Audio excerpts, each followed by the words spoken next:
end of time.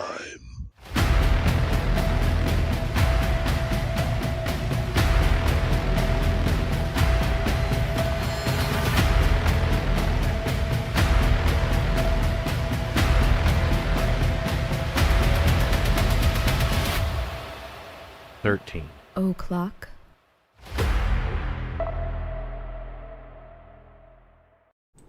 Well, hey everybody, it's Wednesday night, and it's our main show, and we're doing true crime, which I know that's fucked up to say, but it's always kind of my favorite thing to do. In this case, you guys, this one's a lot. Jenny says this is a fucking wild case. I don't know anything about it. Here's the thing. This is kind of like, you remember when we did the show about fucking Taylor Shabazz? Taylor Shabazz, that's what she brought up. Taylor Like, Shabazz. it's like the percentage of women doing this kind of shit is like infinitesimally small. Yeah. But it does seem, and this isn't entirely true because like men do super fucked up shit too. But it does seem like sometimes you get like this massive outlier, like this bitch here, that almost seems like she's trying to be like, you know, hold my beer. Yeah. I'm gonna like outdo. You know what I mean? It's like that kind of shit. Bitch was crazy. I don't know much about it. I was thinking most about Taylor Shabazz. Yeah, I mean, if it's something like Taylor, and I saw the whole video. I saw her on video and all her fucking what do you call it? Her police interviews and everything. Taylor Shabazz was a fucking maniac. The thing about her, though, like, we did the show, like, a while back, so I don't remember exactly, like, all the details and stuff, but she was, like, fairly normal-ish up until the incident, right? Yeah. I mean, more or less. Yeah, as far as we know. This woman, though, I think this is a case of this woman, I'm not really sure. Yes, she suffered, like, some really bad abuse as a child and things like that, but I'm not entirely sure if there wasn't just something very broken in her, like, from the very beginning. Because she did fucked up shit, like, pretty much from the jump. You know what I mean? No, I don't know, because we don't know the story yet. Yeah. Yeah, I'm sure Phantom says, I could have sworn you did a show on her already. I thought we had too, but then, like, I looked for one, and because I thought, man, like, she looks so familiar. And, you know, so I kind of looked, but I guess we didn't. Or if we did, like, I don't know if it got deleted or I don't know. Who knows? If we did, it was so long ago that, you know, I'm not really worried about it. Not really worried about it. Yeah, I just said I never heard of this lady. Yeah, she's, apparently she's very famous in Australia, but, maybe not so much over here. Although there are a lot of videos about her. I saw fucking, Simon Whistler did one, like Casual Criminalist. That was pretty funny. And, I mean, it's not funny, really, but it's, like, blackly humorous, I guess. And, Bailey Sarian did one, too, that was also, like, pretty hilarious. Because, like, I mean, this shit is, like, so fucked up. It's, like, you gotta fucking laugh, right? I mean, I know it's terrible, and that makes me a terrible person, but it's just kind of, like, what else can you do? Like, this shit is just so fucking beyond the pale, you know? It's like all serial killer shit. I mean, she's not a serial killer technically because she only killed one person. Probably knew through no fault of her own because she easily could have killed more than that. But it's like, so everything they do is fucked up shit. But this was, like I said, this was just crazy. This was just like completely egregious, and I don't even know what would be going through your fucking mind, like to even. That it would even occur to you to do this shit. You know what I'm saying? So it's that kind of thing. And like I said, and for a woman to do it too, it's like that kind of blows my mind. I talked about that some on the Taylor Shabazz thing too, because it's like, I mean, you just don't normally see it. I mean, so like women murder people and stuff like that, but not usually like this. You know what I mean? Not to this extent. Well, we're gonna have to hear it. I don't know. This chick was kind of, I mean, she's kind of like a dude. I mean, to be honest. I mean, she's not, you know, she wasn't a lesbian or anything like that, but it's just kind of like in her behavior, she was very dude-like. Yeah. Like she did dude shit. High testosterone killer. I guess, maybe. And another thing, too, and I want to kind of get into this because maybe we can get some male perspective on this because I'm completely mystified. But the fact that she had, I mean, she came from like a kind of smaller town, like smaller kind of area, and like people knew who she was, and she still kept finding boyfriends even though she had a reputation as like being super violent. I don't understand if she had like a magic cooch, or I don't really get, because she's not good looking, horrible looking, but it's like she's just plain. She's just average looking. She's not super hot or nothing like that. I mean, admittedly she was a little bit better looking when she was younger, but it's just kind of like, but still not, she's not a fucking supermodel by any stretch of the imagination. So it's just kind of like, why these dudes would just keep going back to her after all of this shit that she did. I don't know. Maybe it's kind of the same thing. It might be the same kind of dynamic as abusive boyfriend. Well, because it's a slightly different dynamic going the other way around, but it's kind of a thing where you find yourself and you're trapped, like you can't leave, because she does like kind of mental shit to them too, I guess. Yeah. But it's just kind of like, I don't know, it's just like a weird fucking situation all around, and this is really, other than Taylor's Business, this is kind of like the only thing that I've read of like this. At least because when you see really fucked up female killers, I feel like they're usually associated with a male killer. It's like a couple killer. And I always get the sense that if the woman had not met that fucked up dude, like she maybe wouldn't have done that stuff. Yeah. This woman, she just seemed to be having a ball, I guess. She is like super, super messed up. Now she's still alive. She's in prison. She's never getting out, obviously. But yeah. So it's kind of fun. CB says, "No, Jenny, don't lie. She looks like the back end of a bus." Yeah. See, I don't really understand. I don't understand. Well, I wouldn't understand it even if she would have been like super hot.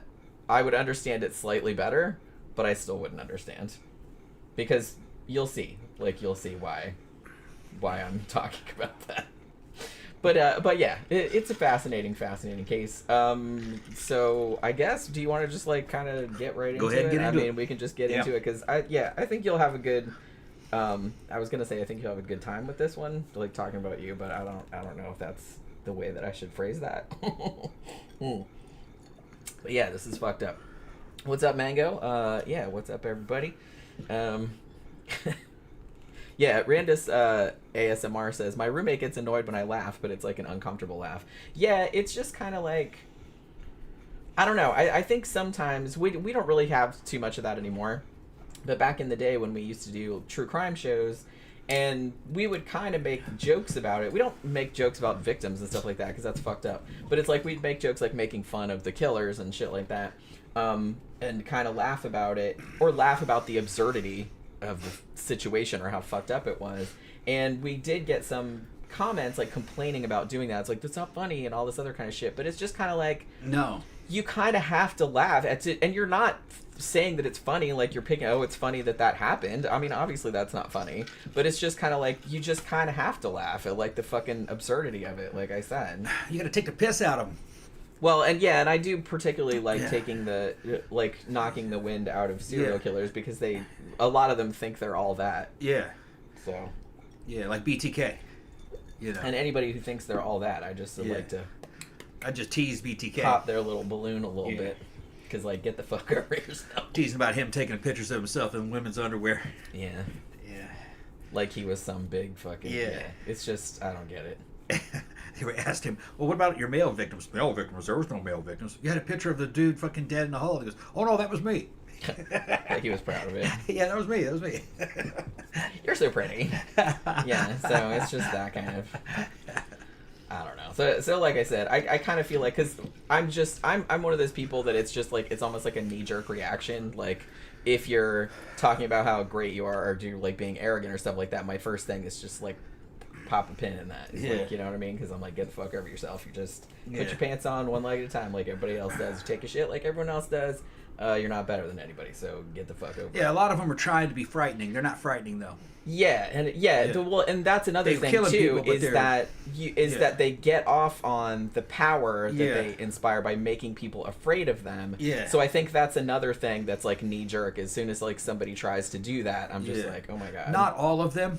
A lot of them don't care too much what other people feel about him. Like Gary Ridgway and stuff. He just likes strangling women. I don't think he really thought much about their reaction towards him. I don't think he was even trying to impress them. It was all just about him.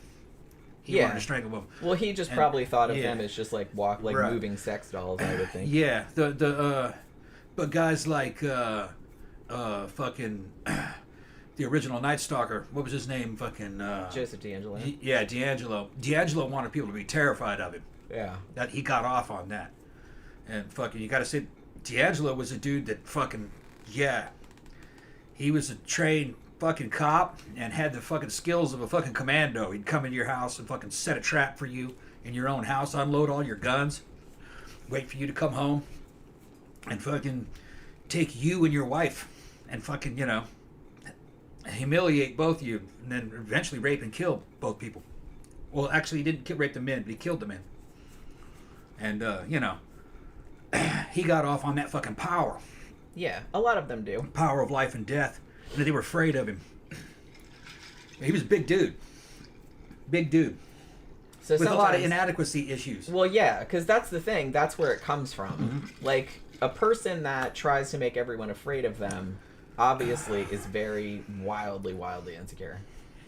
Like, why would you try to make everybody afraid of you? That's the only reason. Well, depends on the situation. If it's mission-oriented, you're in we're not talking about that. Right. If you're in an organized group and you're to conduct warfare, yeah, that's primary. You want the enemy to be afraid of you.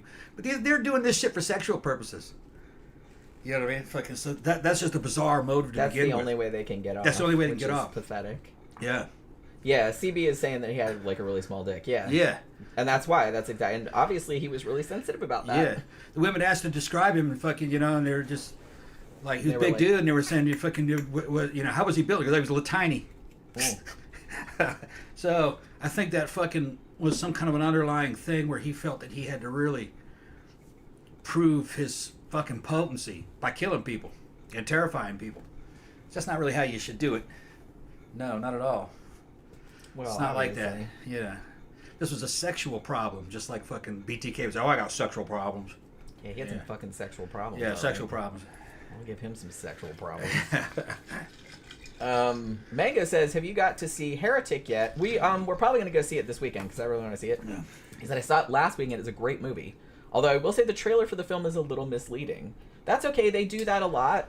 And I don't mind that because it's just kind of like it's, you know, then the movie surprises me. If they show everything in the trailer, that kind of ruins it. You know what I mean? So, but yeah, I'm actually really looking forward to that, and I want to go see it this weekend. Yeah, so maybe we can review it on Monday. I never understood people that wanted to know spoilers. We met this Chinese woman at fucking AMC one time, and she would read the plot synopsis of every movie before she saw it. Remember the little Chinese woman? Yeah. And we're like, why are you reading it? Because I want to know what the movie's going to be about.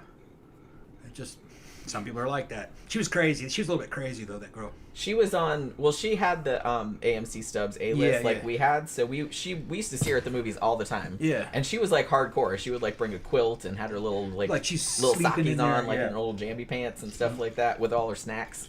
And she saw everything. Yeah. She was like super nice. I really liked her. Yeah. But it's like, that is kind of weird that like you'd want to, I mean, I guess, I don't know. Some people, it's, you know, it's hilarious. There's like a whole sub-genre of people that really can't watch horror movies because they're too scary, but they still will read the plot synopsis like on Wikipedia because they want to watch it, but they're too scared to watch it, but they'll just go and like read the plot synopsis, which is like very, very funny to me. I don't want to know anything about the movie. I want to just let it come to me. I don't want to know anything about it. Like, the most I'll read about a movie, like, sometimes I see the trailers, obviously, like, when we go to movies and stuff, but the most I'll read is, like, a sentence. Like, saying, hey, it's kind of about this. And it's like, okay, fair enough. I'm just gonna watch that. You know? Or I do the same with books, too. Like, it's like, that sentence sounds pretty interesting.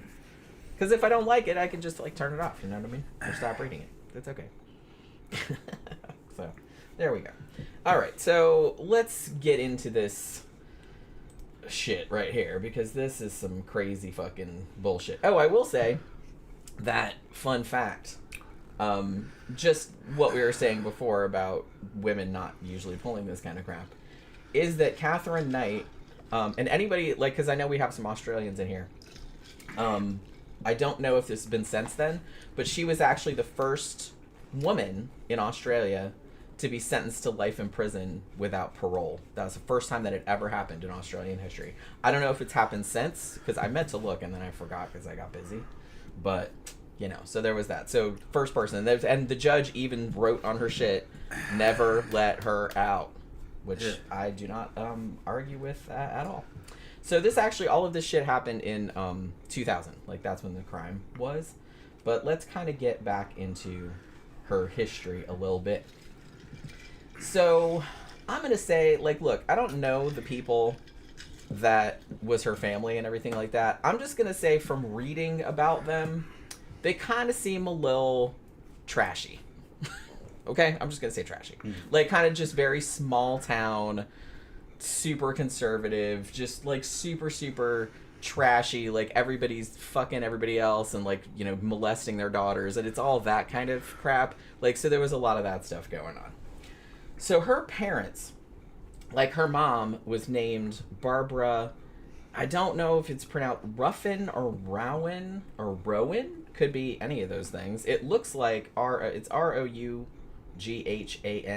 So that could be pronounced like 3 different ways, and I'm not entirely... I've heard it pronounced like 3 different ways, so I don't really know how to pronounce it. But that's her mom's name, is Barbara. Now, what she was doing, she was married to a dude named Jack. And then she started fucking this dude named Ken Knight, who was actually a friend and co-worker of her husband, which, you know, classy. Well, it's a good way to meet men. I guess. To your husband. Hey, introduce me to some of your friends. Yeah. Honey. Yeah, it's a... What the fuck? Okay. So, like I said, trashy. So, so she starts fucking this dude, Ken.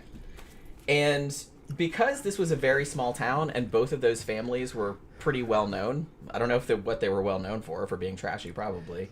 But so the heat on them when everybody knew about the affair, because again, small town, so gossip and everything, the heat on them was so bad that that they had to move. You know what I mean? Like, they had to move away because they were being, like, shunned, I guess. Now, so what happened with that was that Barbara, like, I guess she left with 2 of the youngest kids, or the 2 youngest kids were sent to live with somebody else, like an aunt, like in Sydney or something. And then the 2 other kids went to live with the dad, Jack, right? And then Barbara runs off with Ken Knight. And then... like, her and Ken had more kids. Like, so she has 2 kids from the first marriage. There's 2 other kids living with the dad. And then they start having kids. Now, 2 of the kids that she has are a pair of twin girls. They were born in 1955. And one of these was Katherine Knight. The other one, I believe that her sister's name is Joy. So she's actually a twin, which I thought was kind of interesting. So the 2 of them were born in a little town called Tenterfield, which is in New South Wales in Australia. Now, interestingly, Barbara's first husband, Jack, died like a few years, like 4 years later, and the 2 kids who'd been living with him moved in with Barbara and the guy she was fucking, and their kids, right? So it's this whole blended family type situation. And it seemed like it was kind of not great, like, from the outset. So I kind of feel like Katherine... The weird thing about her is that, by all accounts, she was... This is so bizarre. They called her, like, a model student, in that when she was in a good mood, I guess, or if you were being nice to her, she was, like, the nicest person ever, and she was super well-behaved and everything. But as soon as some tiny little thing did not go her way, man, she would flip the fuck out, and she would, like, just... straight up punch you right in the face, and she had anger issues, is what I'm saying. And so I think it's kind of funny that, like, a lot of schools were like, oh, well, other than all of that, she was a model student, which I'm like, okay, I guess not, but whatever.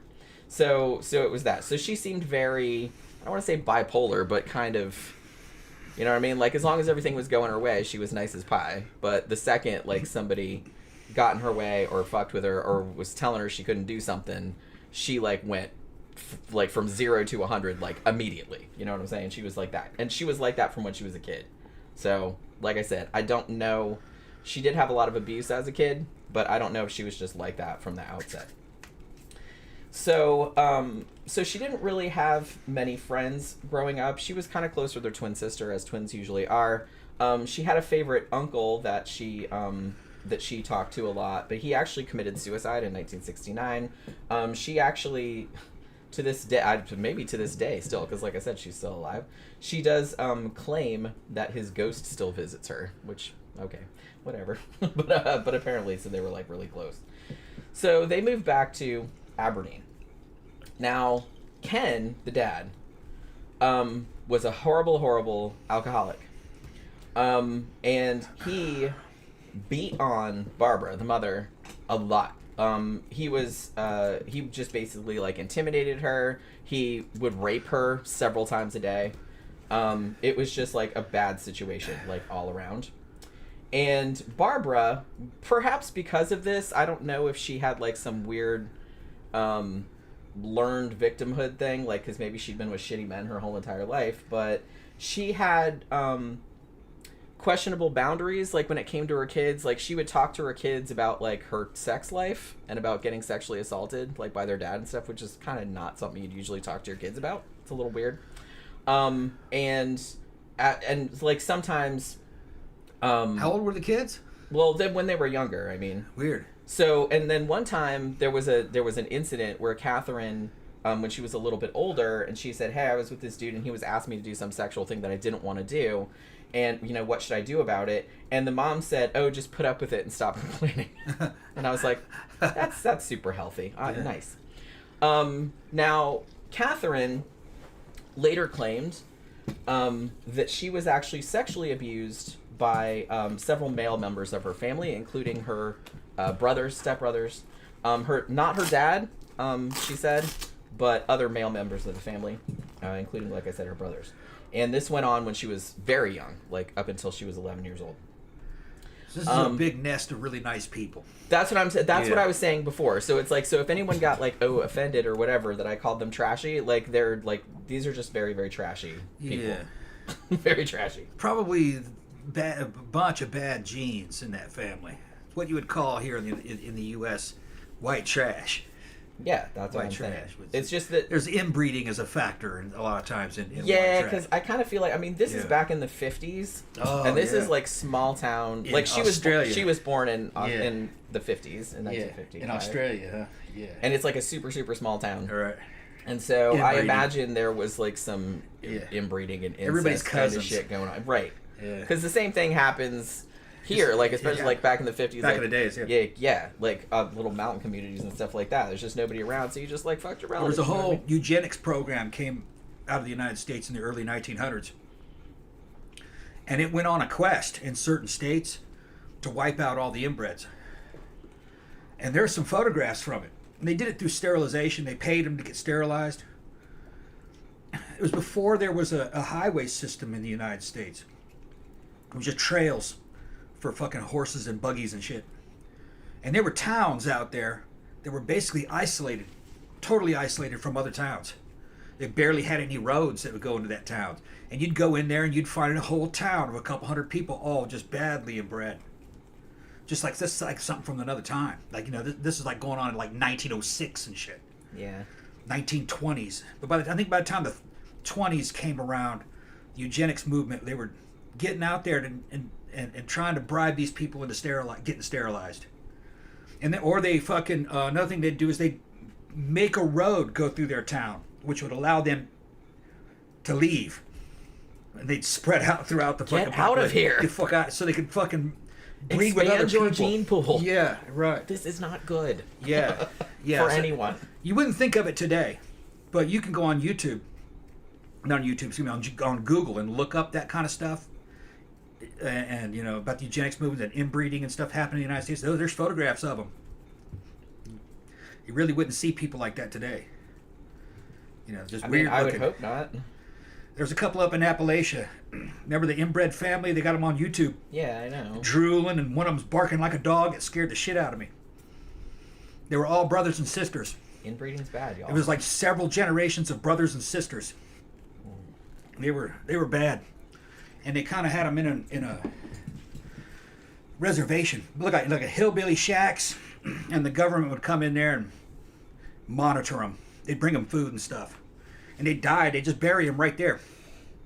I mean, what else are you gonna do, right? I mean, they're still human beings, but yeah, they'd bury each other, but they'd just go out there and be like a cross stuck in the ground. That's where we buried him, you know. I mean, Yeah, weird. it's There was no birth records or anything. Well, yeah, I mean... No death records. They're just out in the middle of Appalachia. They didn't have power, I don't think, if I remember correctly. They were just kind of living like animals. They're living kind of like animals. Probably worse than animals. Yeah. Well, you can see the place. Just go look at Inbred Family on YouTube. I've seen it. Fucking bizarre. Yeah, it's messed up. There's about 8 of them. Yeah. So, like I said, this place, this situation, obviously they lived like in a town, like they weren't in the middle of nowhere, but I kind of feel like this is only a couple notches up from that. You know what I mean? It's that kind of crap.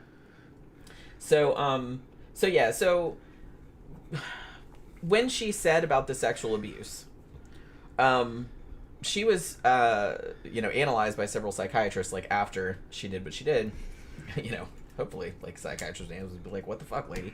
But and all of them did believe her, and then they did actually, because you might think, oh, she's making it up for attention or whatever, but all of them did actually believe that had happened, and actually later on they said some of her relatives did back the story up.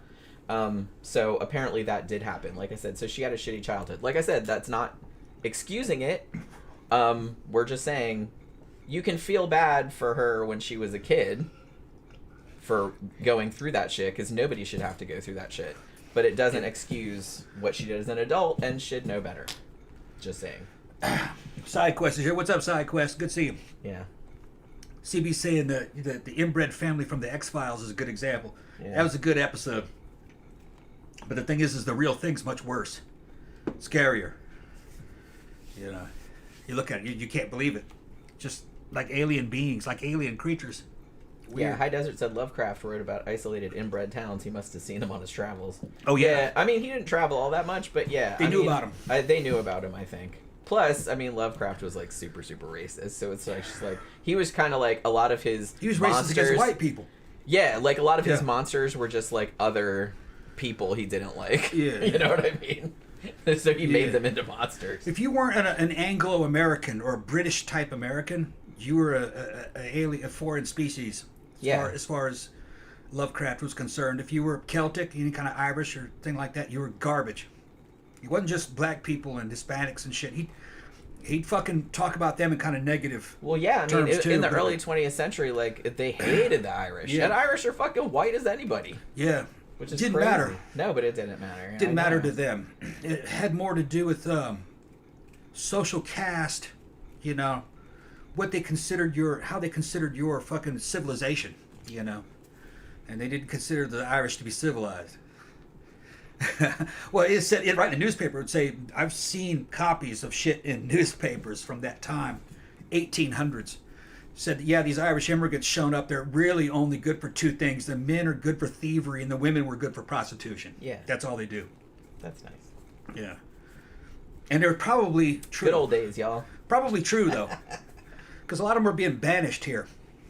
They'd get in trouble in Ireland, and England would fucking say, you're either going to go to prison or you go to the United States, get rid of them. Or they sent them to Australia. Or they sent them to Australia. So they sent them here, and they're probably prostitutes and thieves where they, up in Ireland. But, it's because that place was destitute, man. They didn't hardly have any food. They didn't have nothing. Have you ever seen the movie The Nightingale, which was made by Jennifer Kent, the same woman that made The Babadook? I did a review of it a while back. That kind of goes into like Irish, where they sent like some of the Irish people to Australia. But that was a fucking horrific movie, for real. But yeah, so by all accounts, Katherine Knight was actually sexually abused by her brothers, stepbrothers, like other male relatives and stuff like that when she was a child. Now, as I mentioned earlier, when she was at school, teachers, other classmates and stuff like that said she was generally pretty pleasant, like I said, if things were going her way. But if just a tiny little thing pissed her off, she would just go like right to like murder mode, pretty much, like right to the jump. Somebody said that Lovecraft kind of had an inbred look himself, and somebody else said, yeah, he had a Habsburg jaw. Yeah, he did. Yeah. But the British considered that to be like the look of a real high-class person, because they were inbred. Even though they're totally weird looking. They were totally inbred. They were weird looking. They thought that was like a feature of royalty. They were just mad because they had those like ugly ass chins, and they had to make it seem like, no, these are cool, shut up. Yeah. That's what they were doing. Yeah. Lovecraft, though, he got better as he got older. Most of his problems was that he was very sheltered. Big time. And like weirdly sheltered. Yeah. Even for the time. Yeah. Now his girlfriend was Jewish, and she kind of introduced him to Sonia Green, I think her name was. She fell in love with him. She introduced him to the fucking outside world. And they said that once he started meeting different kinds of people, he chilled out a little bit. He chilled out a bit, yeah. Yeah, because she took him to New York and she introduced him because she was a writer too. So I think they wrote a couple stories together actually. Xenophobia is always about fear of the unknown, always. Yeah. It's just you don't really know anybody so it's easier if you don't know anybody from that marginalized to be group, afraid of them, to be afraid of them or to hate talk them about them in bad ways, and shit like that. But like once it's they're just fucking people like we all are. So don't fucking worry about it. So I love the categorization of her as like, yeah, she's like super pleasant, but don't do anything to like piss her off or she'll like murder you in the face, you know what I mean? So, like I said, she didn't really have a lot of friends. And when they asked classmates later about her, they said that she was actually a bully. Like she would always like beat up on the little kids, especially other little boys. She liked to beat up on boys because she wasn't a huge girl. I mean, she was kind of tall for a girl, but not like unusually so. You know what I mean? But yeah. So she did like to kind of lord it over smaller kids. She did actually assault one boy at school with a weapon. Why they didn't kick her out? Like nowadays they'd be like, get the fuck out of here, they're gonna put you in fucking juvie, you know what I mean? But I guess they didn't really do that back then because I don't know, this was like the 60s, I suppose. Everybody was like freewheeling. So yeah, she did assault a kid with a weapon. I mean, he lived, he's fine, but you know what I mean. And she also attacked a teacher who actually had to smack the fuck out of her. And the teacher got in trouble, but then they were like, no, it was self-defense. Right. So the teacher got off with it. But yeah, because she like just came at him, you know what I mean? So there was that whole thing. And the weird thing is that when she wasn't being like that, they would give her like good behavior awards and shit like that. Now I was watching a documentary or like another true crime show about this, and the woman made a good point. She's like, maybe it's not so much that they were giving her awards for good behavior, even though she was obviously acting like a psychopath, like from a pretty young age.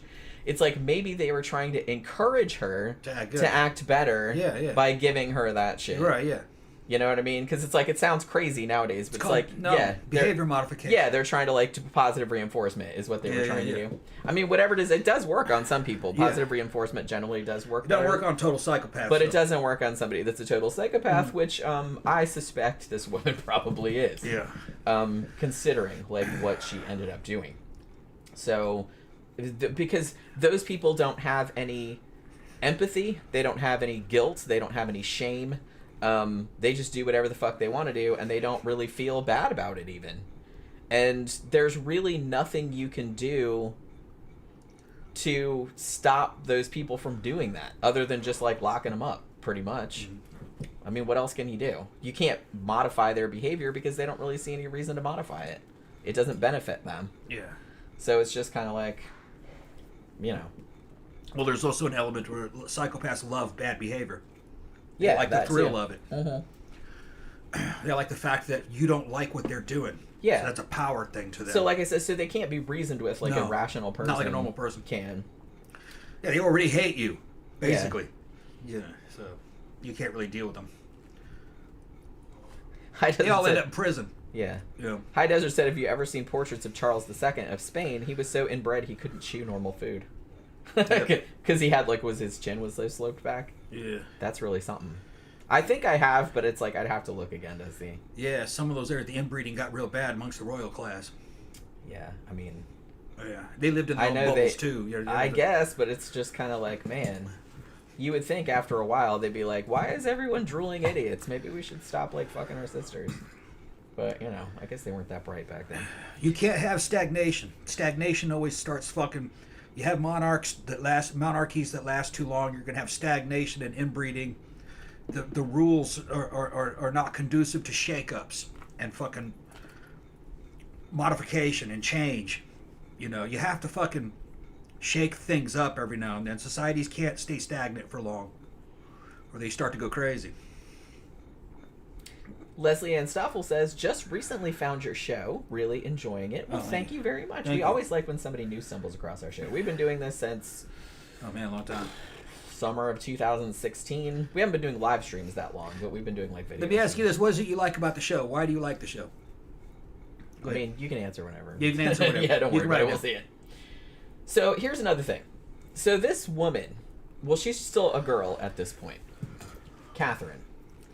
She left school, quit school, I guess, when she was 15. I'm not sure how the Australian school system worked back then, because I know in the UK that you could, if you wanted to, leave at 16 and you could just go to trade school or whatever the fuck, or go on and do, like, if you stayed longer, if you were going to university or whatever. So I don't know if Australia was the same, so I don't know if she just left because she could or she just quit or whatever. She left when she was 15, and she was functionally illiterate. Like, she couldn't read or write. They would not let you, even in this blighted country, they would not let you leave school if you couldn't read or write at 15, for Christ's sake. I mean, they would at least try and put you in special ed or something like that. They would try to teach you, you know what I mean? I don't know if they just didn't give a shit, or... Because it's like, how do you get to 15 in school, and they're like, this girl can't read or write? There's a lot of that here in the United States. Lots well, of it. Yeah, I know, but it's just kind of like, normally that would not be allowed. I kind of feel like... Mississippi Panhandle. Lots of Lots of fucking... But see, the thing about it, though, I kind of feel like it was probably like a lot more allowed back then, because now, well, the literacy rate in the United States is actually like in the 90-ish%. Yeah. You know what I mean? I guess back then... I said Panhandle. Fucking, that's Florida. When I was talking about Mississippi, I was talking about the Delta region, which is the fucking northwest part of fucking Mississippi. Abysmal.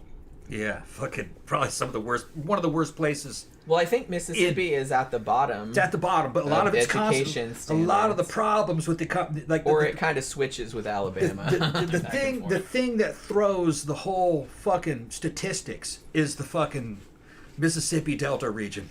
It's fucking dumb. Yeah, and the illiteracy is fucking super high. Now, it's mostly black, but the white people too. They're just like that. Yeah, it's like everybody. It's not a race issue. It's the area. Let's just say the gene pool there, man. Well, again, anybody who's worth something has left a long time ago. And and I'm from Mississippi. My family's from there. The rest of Mississippi is just cottages and villages and shit. And you can get a good education there. They've had a lot of intellectuals come from there. Fucking Faulkner was from there. Which is a famous American writer. A lot of people I think fucking Anderson Cooper, I believe, is from Mississippi actually. No, he was a Vanderbilt. One of them guys from CNN was from Mississippi. I think he lived on the fucking Gulf Coast of Mississippi for a while. And I will say too that no matter where you live, if you are from a family that values education, you're gonna get all that. Then you will get that one way or another. Like, I grew up fairly poor. But I always went to decent public schools, and I liked learning, so I learned a lot on my own. Yeah. And plus, my parents, my grandparents, and stuff like that they would give me books, and they were always like she's smart, and we'll give her books and stuff like that. So they were always like very encouraging. Yeah. And sadly, a lot of some families don't have that. Yeah. And so the kids are growing up in an environment where education is not valued, and that's going to continue the cycle. Yeah, and like there's also an aristocracy even in the Deep South. Like in Mississippi, if you were fucking from a good family, you were going to end up going to Ole Miss University. Ole Miss is just, and it's preppy as fuck. Southern preppies. And they get real good educations there. They're not dumb. They're very smart. Yeah, I mean, there's good colleges everywhere, like even in the states that are at the bottom. Yeah. But like I said, in a lot of ways, you have to have the privilege of like coming from a family. You don't necessarily have to have money. Obviously, it helps. But because my family certainly didn't. But you have to grow up in an environment where that is valued. Yeah. If you don't, you're kind of fucked. And elite Southerners, man, good looking. Especially fucking when I was a little kid, man, all the girls were fucking gorgeous. South had some of the best looking women in the world. If you like Caucasian looking women. But even the African women looked good. Like the black girls looked good too. Just, they got good genetic stock here. They got some bad pockets, but in the South, they Had a lot of good-looking people. I don't know why. Just. Well, I mean, I'm a product of like a combo because my father's side of the family is Southern, but my mom's side of the family, well, they're from Maryland, D.C. That's not really the South. Well, the rich guys in the South, you know, fucking have come from good families and fucking good educations, and of course they got the pick of the litter when it comes to mates. So over the generations, they just got better and better looking women, and they all got really good looking. You know. Yeah, I reckon so. That's what happens. Yeah. So, but the women were gorgeous, like, you know, elite Southern women, fucking beauty levels on fucking par with, say, like Russian girls, good looking Russian girls, or like that. But it's just a different look though, because Russian girls are smoke shows too. The ones that are smoke shows, you know, they're not all that good looking, but they do have some good looking. And honestly, you're probably only seeing the real good looking, yeah, on social media. Well, the thing is that the Russians are ruthless, and fucking they have a very high standard of beauty. So if they're gonna show you what they consider to be a beautiful woman, she's gonna be fucking damn near a 10.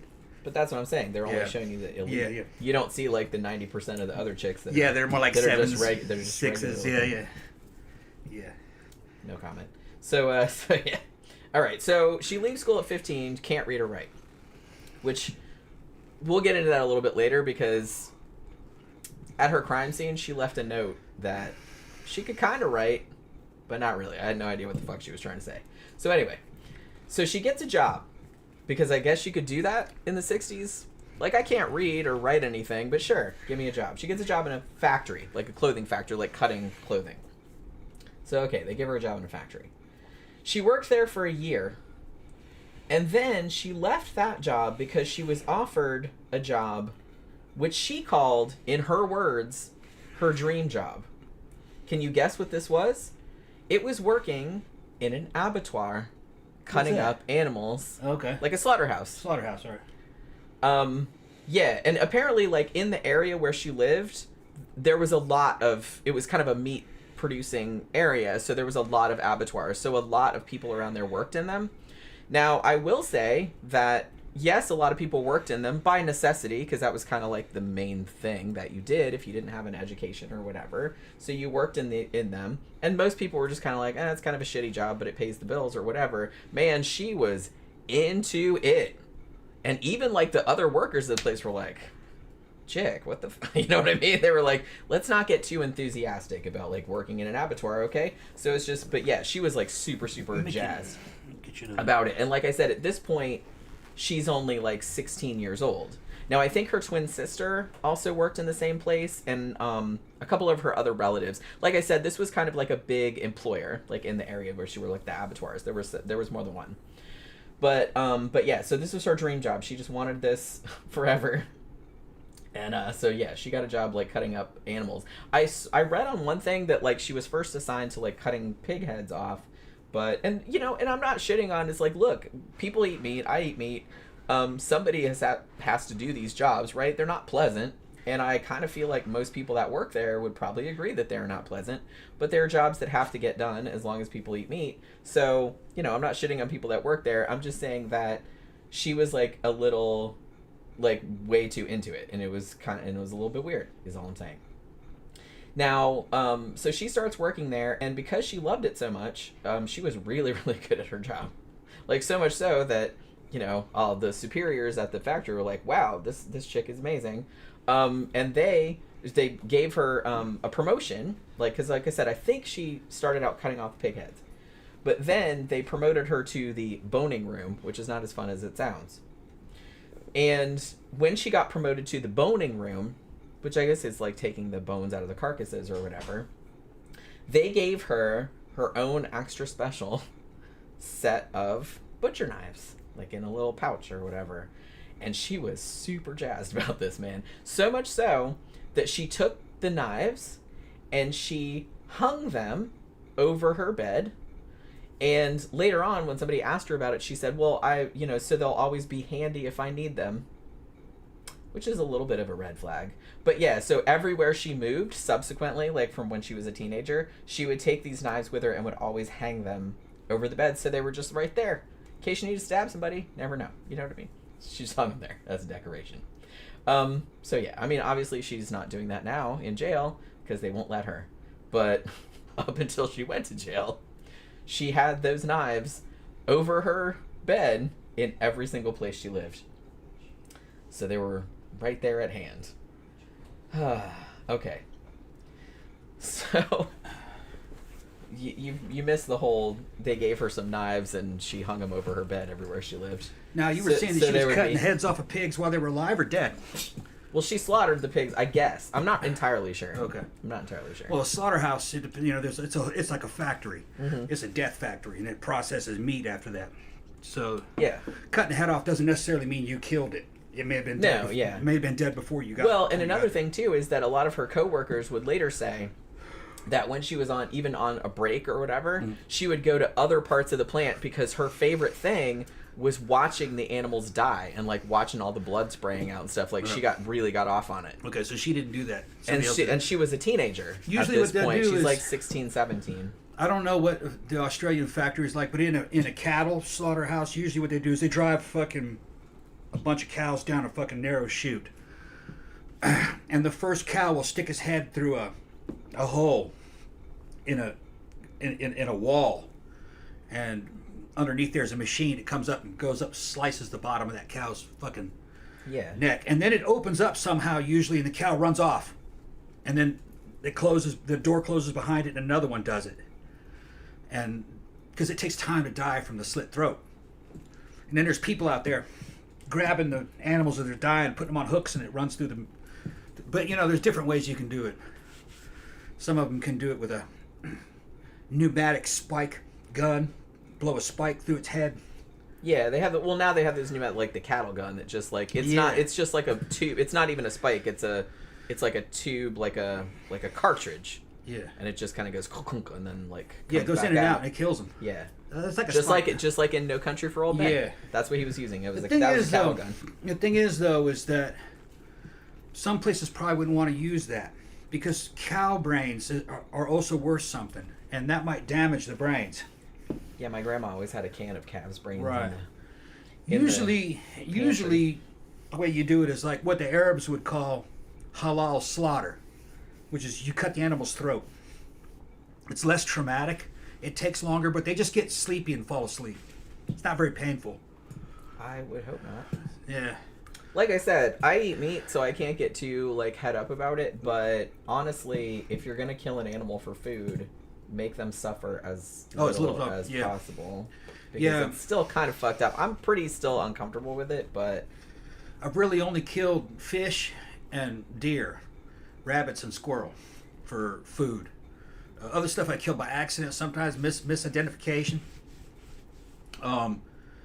Mostly with rifle. But when I started getting into bow hunting, I was always kind of worried about. Bow is, I'll show my bow one of these days. I'll bring it up here. Bow is kind of equivalent to a pistol in terms of range. We were using it at pretty close in, 20 to 50 yards. For deer, and we were using broadheads. It's got razor blades in the front and a poison pod underneath it. Deer poison. We were hunting in Mississippi. In the state of Mississippi, you can't hunt without a pod or a poison pod. That way, there's no way that there can be any wounded deer around. If it was a bad hit and it didn't hit anything vital, you're going to have a wounded deer lingering for weeks before it dies, and you don't want that. So you got to put a poison pod in it. You could eat that poison, all right, but you can't get it into a damn bloodstream. It goes in the bloodstream to kill you instantly. That shit was fucking deadly. We just called it deer poison. I don't know what the actual name of it is. I have some downstairs I can show you guys to it. It's old shit that my dad gave me. But I was worried, I was like, man, I bet you that shit's painful to get stuck by that arrow. Till the first time I shot one of them with it, and you hear it go boom. I mean, you can hear it hit. It sounds like boom. You can, almost like you hit a damn 50-gallon oil drum or something. And the animal the deer would jump up like something bit them, and they'd run off, and just a few steps later, just slide down into the leaves. And die. It was almost kind of like they died in mid-running. Some massive hemorrhaging, But one time I hit one and he jumped up, ran a few steps, and then went right back to where I hit him to see what that was that bit him. And he's sniffing on the ground, trying to see what that was. So what that tells me is it didn't really hurt. It startled him, but he didn't know what it was. And he's sniffing was, like, around. in shock or something. He's like, what the fuck was that? And then his legs started to buckle and he fell asleep, got sleepy. That's fucked up. Like I said, I eat meat. Yeah, but you were eating them though. I couldn't. Yeah. I don't think I could kill an animal unless I was like really, really hungry. Yeah, we were eating them. I know, and they had to be several years old before we'd eat them. And we'd set up. We had hunting rights on land. We'd have all the fucking acorns and fucking ryegrass planted. You can't bait them by leaving out like barrels of apples and shit. That's against the rules. But you can plant food that they eat. We were keeping predators out. You know, I had orders to kill any kind of coyotes, wild dogs, or anything. You know, that way you're making a safe sanctuary for these deer, and you're letting them reproduce in there. Which is the same thing you would do with cattle, except they're doing it in an enclosed pen. We were doing it in the open. We were trying to beat the other hunting lodges by having fucking more food on our plot. You know, it worked because we were out there planting ryegrass and shit. And our freezers were constantly filled with venison. So it works. You saying coyote reminded me that I saw somebody posted on Nextdoor. I didn't read the whole thing, but they apparently spotted a coyote in this neighborhood. Yeah. And were afraid that they're not dangerous. Cat or dog was going to get eaten. Yeah, they're not that dangerous. Well, I wouldn't let our cats out. Yeah, I wouldn't. Our cats don't go outside. I don't think I'd trust a coyote around a cat, but around another dog, they're not dangerous. Well, but they're dangerous to cats, though. So. Yeah. Like I said, this is why I don't let the cats outside. Yeah. There's foxes out here too. We got 2 of them. Yeah, I've seen the foxes. I have not seen the coyote. Today was the first time I heard about it. Like one of our neighbors was talking. Foxes. I don't know what part of the neighborhood it was. Though. Foxes don't care about cats. Well, they're about the same size. But like I said, I'm still not. Yeah.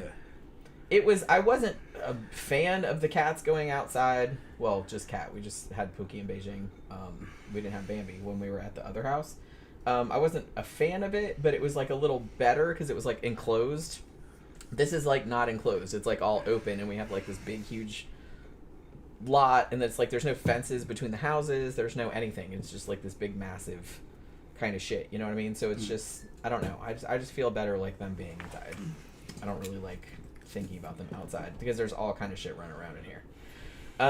So hanging knives over the bed just to be handy in case you need them. That's, you know, like I said, a little bit of a red flag. So in 1973, Miss Katherine, I believe she's about 18 at this stage, and she meets a co-worker named David Kellett, I believe is how you pronounce his last name. I think he was about the same age or maybe a little bit older. And he was another, I don't know if I'd want to call him a drunk, but he drank a lot. But you know what I mean? Like Australian blokes at this time period, I guess they did drink a lot. So he was like one of those kind of dudes. So they started hanging out. Now, I saw a picture of the two of them. He wasn't a small dude, but he was shorter than her by maybe a couple of inches. And he kind of looked like your quintessential early 70s man. He had like the very floppy like 70s hair. He had like the really loud fucking paisley-ish shirt on or whatever. And she's kind of over there with her thing, and she's like a little bit taller. And by all accounts, she was completely dominant over him. Because that was kind of what she liked. Here's the thing, like, her mom... Because remember how I said, like, her mom would say all this shit about, you know, oh, just, you have to put up with it, you know what I mean? Her mom also talked about, oh, men suck and they all suck. So I guess she kind of grew up in that environment, and she kind of took a lot of that in. So I kind of feel like a lot of her upbringing, and when she was a kid in school, like, she particularly liked to bully boys. And a lot of times when she picked partners, I kind of feel like she picked people that she could dominate, either not physically necessarily because some of them were bigger than her, but that she could at least like mentally dominate, maybe, you know. It's weird because like some of the dudes she ended up with, and because she didn't have a problem getting dudes for some weird reason, they looked like your typical like hard drinking, hard working. I mean, they were like minors and shit like that. But for whatever reason, she was able to like dominate them, and she kept like getting them to come back to her, even when she would like beat the shit out of them. You know what I mean? Weird. It's crazy. It's crazy. The whole situation. Guys were hard up, man. I will see. Yeah, we'll get into that because I kind of want to discuss that. I just like this is mystifying to me. Mystifying. Like I said, it's not quite the same dynamic the other way around. Like I can kind of understand that better, but it's just kind of like this situation. Like a lot of those dudes could have just. I mean, okay, by all accounts, she wasn't huge, but she was like a strong woman. Maybe she had a nice body. She might have been she just looked like real regular. Well, I don't know. I've only seen one picture of her, and she looks middle-aged in that picture. Yeah. So maybe when she was younger, maybe a lot of this happened when she was in her 20s and 30s, and she might have looked really good. I don't know. Or they looked good, or she looked good to those guys. Yeah. Tammy said maybe she was great in bed. I think that was one of the things could have been that the dude said. I was like, how? But seriously, the shit that she did to some of these dudes, I was like, is it worth it? God. Okay. But yeah, there's a lot of. It hasn't even got bad yet, so it's just kind of like. Man, fucking spousal abuse against husbands or fucking boyfriends actually is very common. I saw some shit on Not as common as the other way around. It's not as common the other way around, but there's a lot of guys that go through that, and they're kind of embarrassed that it's happening, and they're afraid of the woman, so they don't want to. They're afraid that if it's kind of like the same thing women go through. He's afraid that if he leaves her, she will fucking go after him and tell all his secrets, slash his car tires or whatever. You know what I mean? So some guys will just like, well, maybe she'll get bored with me. You know what I mean? Or maybe she'll die. Yeah, I think a lot of us like, oh, she might get bored. Well, and then I'll be able to go. And it's just it's kind of a thing where it's like maybe she'll leave. Like, she might leave me and then it'll be all right. Right? Yeah, and then she won't come after me. So I think there's a lot of that. But evidently there's a lot of dudes out there that get the shit beat out of them on a regular basis. They don't say anything because they're like, well, I'm a man, I can take it. That kind of deal. She didn't hurt me that bad. Or they don't want anybody else to know because it's embarrassing. Maybe. Depends on... Actually, I saw a video, fucking white girl was beating the shit out of this fucking her black boyfriend, and he was a big motherfucker. And he was just putting up with it.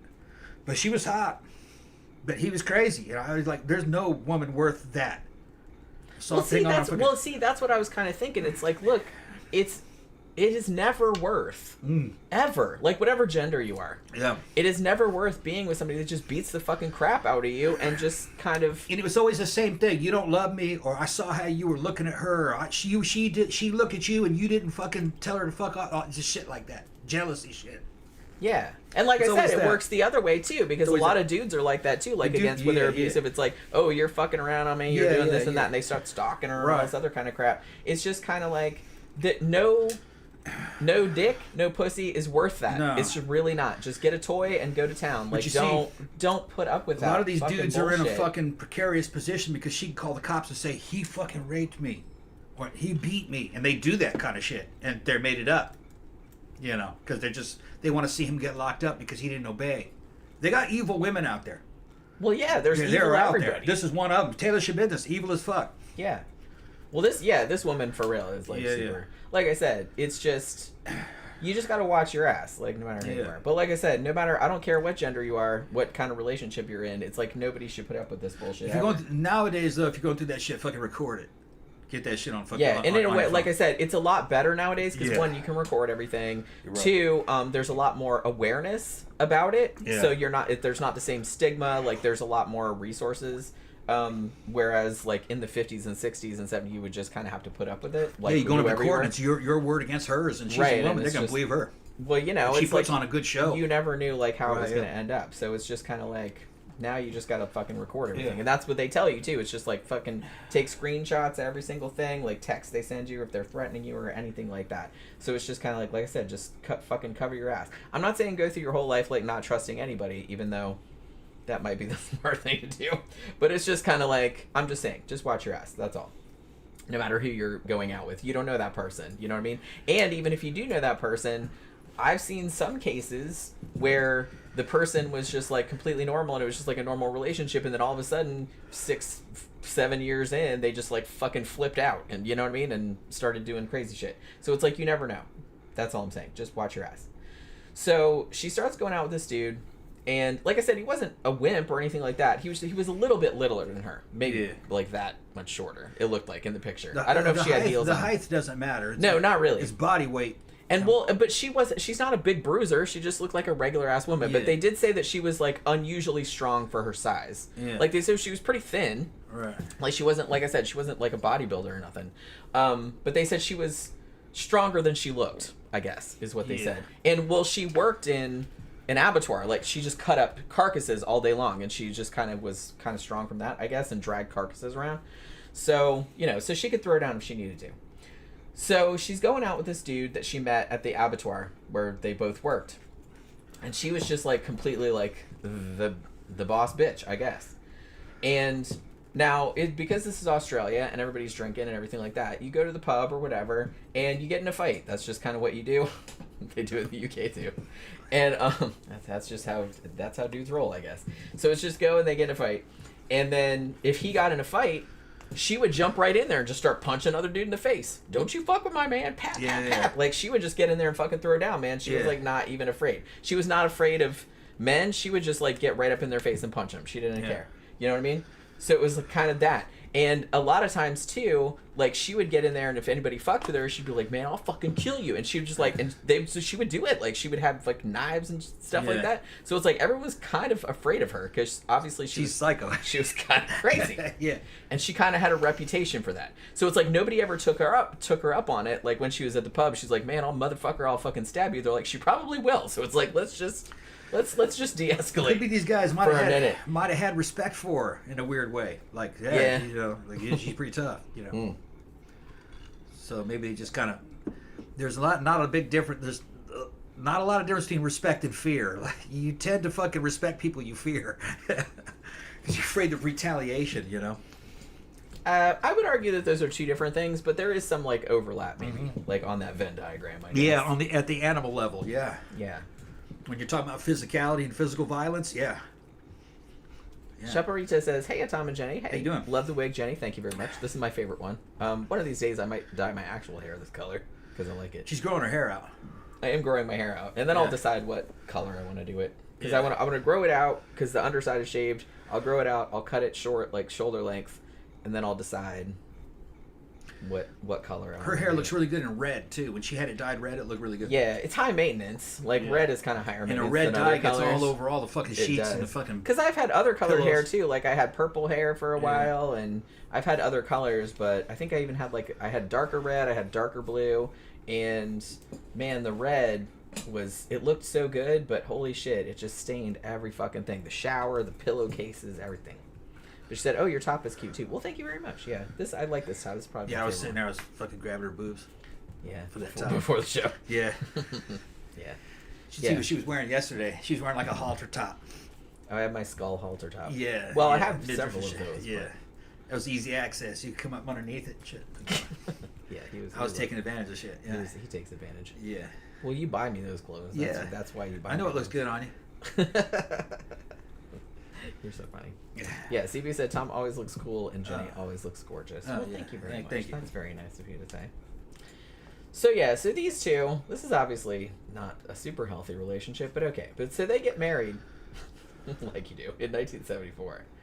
Now, apparently this was her idea, and on the wedding day, he was super, super drunk. I don't know if she just got him drunk. She was kind of drunk too, I think. And they came to the wedding, and he was like fucking sloppy drunk on the back of her motorcycle. Like she put him on the back of her motorcycle and drove him to the wedding. And he was fucked up. This is amazing, okay? Because at the wedding, her mom, Barbara, says to the man that she has just married, and this is a quote from him. He says, "The old girl," that's the mother, "said to me to watch out. You better watch this one or she'll fucking kill you. Yeah. Stir her up the wrong way or do the wrong thing and you're fucked. Don't ever think of playing up on her. She'll fucking kill you." And that was her mother talking. Yeah. It's like she told me, the mom said she's got a screw loose somewhere. So even the mom knew. The mom knew, yeah. Like I said, and this is before she's even done anything super fucked up. She's just getting in fights and stuff. But even her mom was like, yeah, don't cross her or she'll legit kill you. Which, spoiler alert, does end up happening eventually. Not to this dude, but to one subsequently. So, on their wedding night, okay, so apparently this is the story. The story is that Katherine had heard, I guess from relatives or friends or whatever, that on the wedding night, you're supposed to fuck like 5 or 6 times, right? Which most people that I know that had a wedding, I mean, we just had like a regular ass fucking courtroom thing, but it's just kind of like, that had a big wedding, we're like, dude, we were too tired to even do it one time. It's like, weddings are exhausting. It's a lot of work, man. That's what I mean, it's a lot of work. So, so she was like, okay, well, she's expecting to get laid like 5 or 6 times on the wedding night. So he goes 3 times, which, okay, mad respect. Yeah. But that wasn't enough for her. So they go 3 times, evidently. So he brings his buddies in? And no. Okay. And he falls asleep. And she climbs on his chest and starts strangling him. Damn. Because it wasn't good enough. Damn. Not good enough. Only 3 times in one night. Holy crap. It's just like, she's not happy with that. She needs to like settle down. She needs to settle down. Had she settled down at this point, then we wouldn't even be talking about her. But yeah. So yeah. For whatever reason, even though this happened on the wedding night, he stayed. He didn't run screaming away from this woman. So it will surprise no one to know that this was a very, very violent marriage. They, she beat the shit out of him like pretty much all the time. They did have a kid together, and at one point when she was like really, really pregnant, she decides she's gonna burn. I don't know exactly what he did to piss her off. It didn't really take much. But she decides she's gonna burn all his clothes. So she did that. And then, because that wasn't enough, she also hit him in the back of the head with a frying pan. Now, she did this. Oh, I said I didn't know why she did this. That's a lie. I do know why. What had happened was that he had gone to like a pub, was having a darts competition, and he was competing in it, and he did really good, and he was in the finals. So he was like a little bit later coming home than I guess he had told her that he would be, and she got really mad. So like I said, she burned all his clothes and hit him in the back of the head with a frying pan. So he, understandably, runs the fuck out of the house to the neighbors who he knew, and they were like, bro, you need to go to the fucking hospital. So he goes to the hospital, and it turned out that his skull was fractured. So that's nice. So the cops were like, okay, well, do you want to charge her? Because obviously she just fractured your skull with a fucking frying pan, right?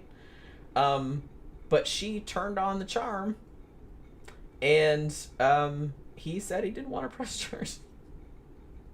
See, because I don't know, I think the laws are different in every state, and they're obviously different now than they were back then. But I think even if you do something like that, I'm not entirely sure like how that would go. Because I think sometimes like some crimes, like some things that happen is like so egregious they don't even care if you want to press charges. They're like, well, we're gonna press charges anyway because you did some fucked up shit. But I don't really know like how that would go in this situation. But apparently she was able to talk her husband out of pressing charges against her because she was like all fucking sweet as pie and everything. So like I said, I don't know what magic this woman possesses that because like I said, she wasn't super hot or nothing like that, but it's just kind of like she was able to just convince. I don't know if they were just terrified of her. Maybe they were just terrified of her. Maybe that's all it was. Maybe I'm overthinking it. So, but she doesn't look terrifying. Maybe that's kind of why I'm having trouble with it. So, but yeah, so he didn't press charges, so they didn't do anything. They didn't do anything, even though she had fractured his skull with a frying pan. So, So, not too long after their first kid was born, the baby was named Melissa Ann. Kellett decides, I am sick of this shit, which, I understand that. And he took off and went with another woman. I believe here's the thing. He had been having an affair, too. Which, like I said, he's taking his fucking life in his hands, clearly, because the mom even said, hey, don't fuck her over or she's going to kill you. And, you know, she already fractured his skull with a frying pan just for coming home late from the darts competition. So it's like, but the fact, he, like I said, was fucking having an affair with another woman. She had affairs too, like later on. I don't know if she was having an affair now, but she did later on. He was having an affair, and I think that the girlfriend that he had at the time was also pregnant at the same time that Katherine was pregnant. You know what I'm saying? Like I said, these are some trashy ass people. So yeah, so he leaves to be with the other pregnant girlfriend. Well, Katherine was his wife. They did get married, but he goes to be with the mistress, who was also pregnant. So he moves to Queensland, and the day after he left, people saw Katherine with the baby, who I believe at this point was only like 2 months old, in the stroller, or pram, as they would say in UK and Australia, and she was going down the street with, like, banging it into the fences, like, pat, pat, pat, like that, with the baby in it. Yeah, she's mad at the baby. She's doing that.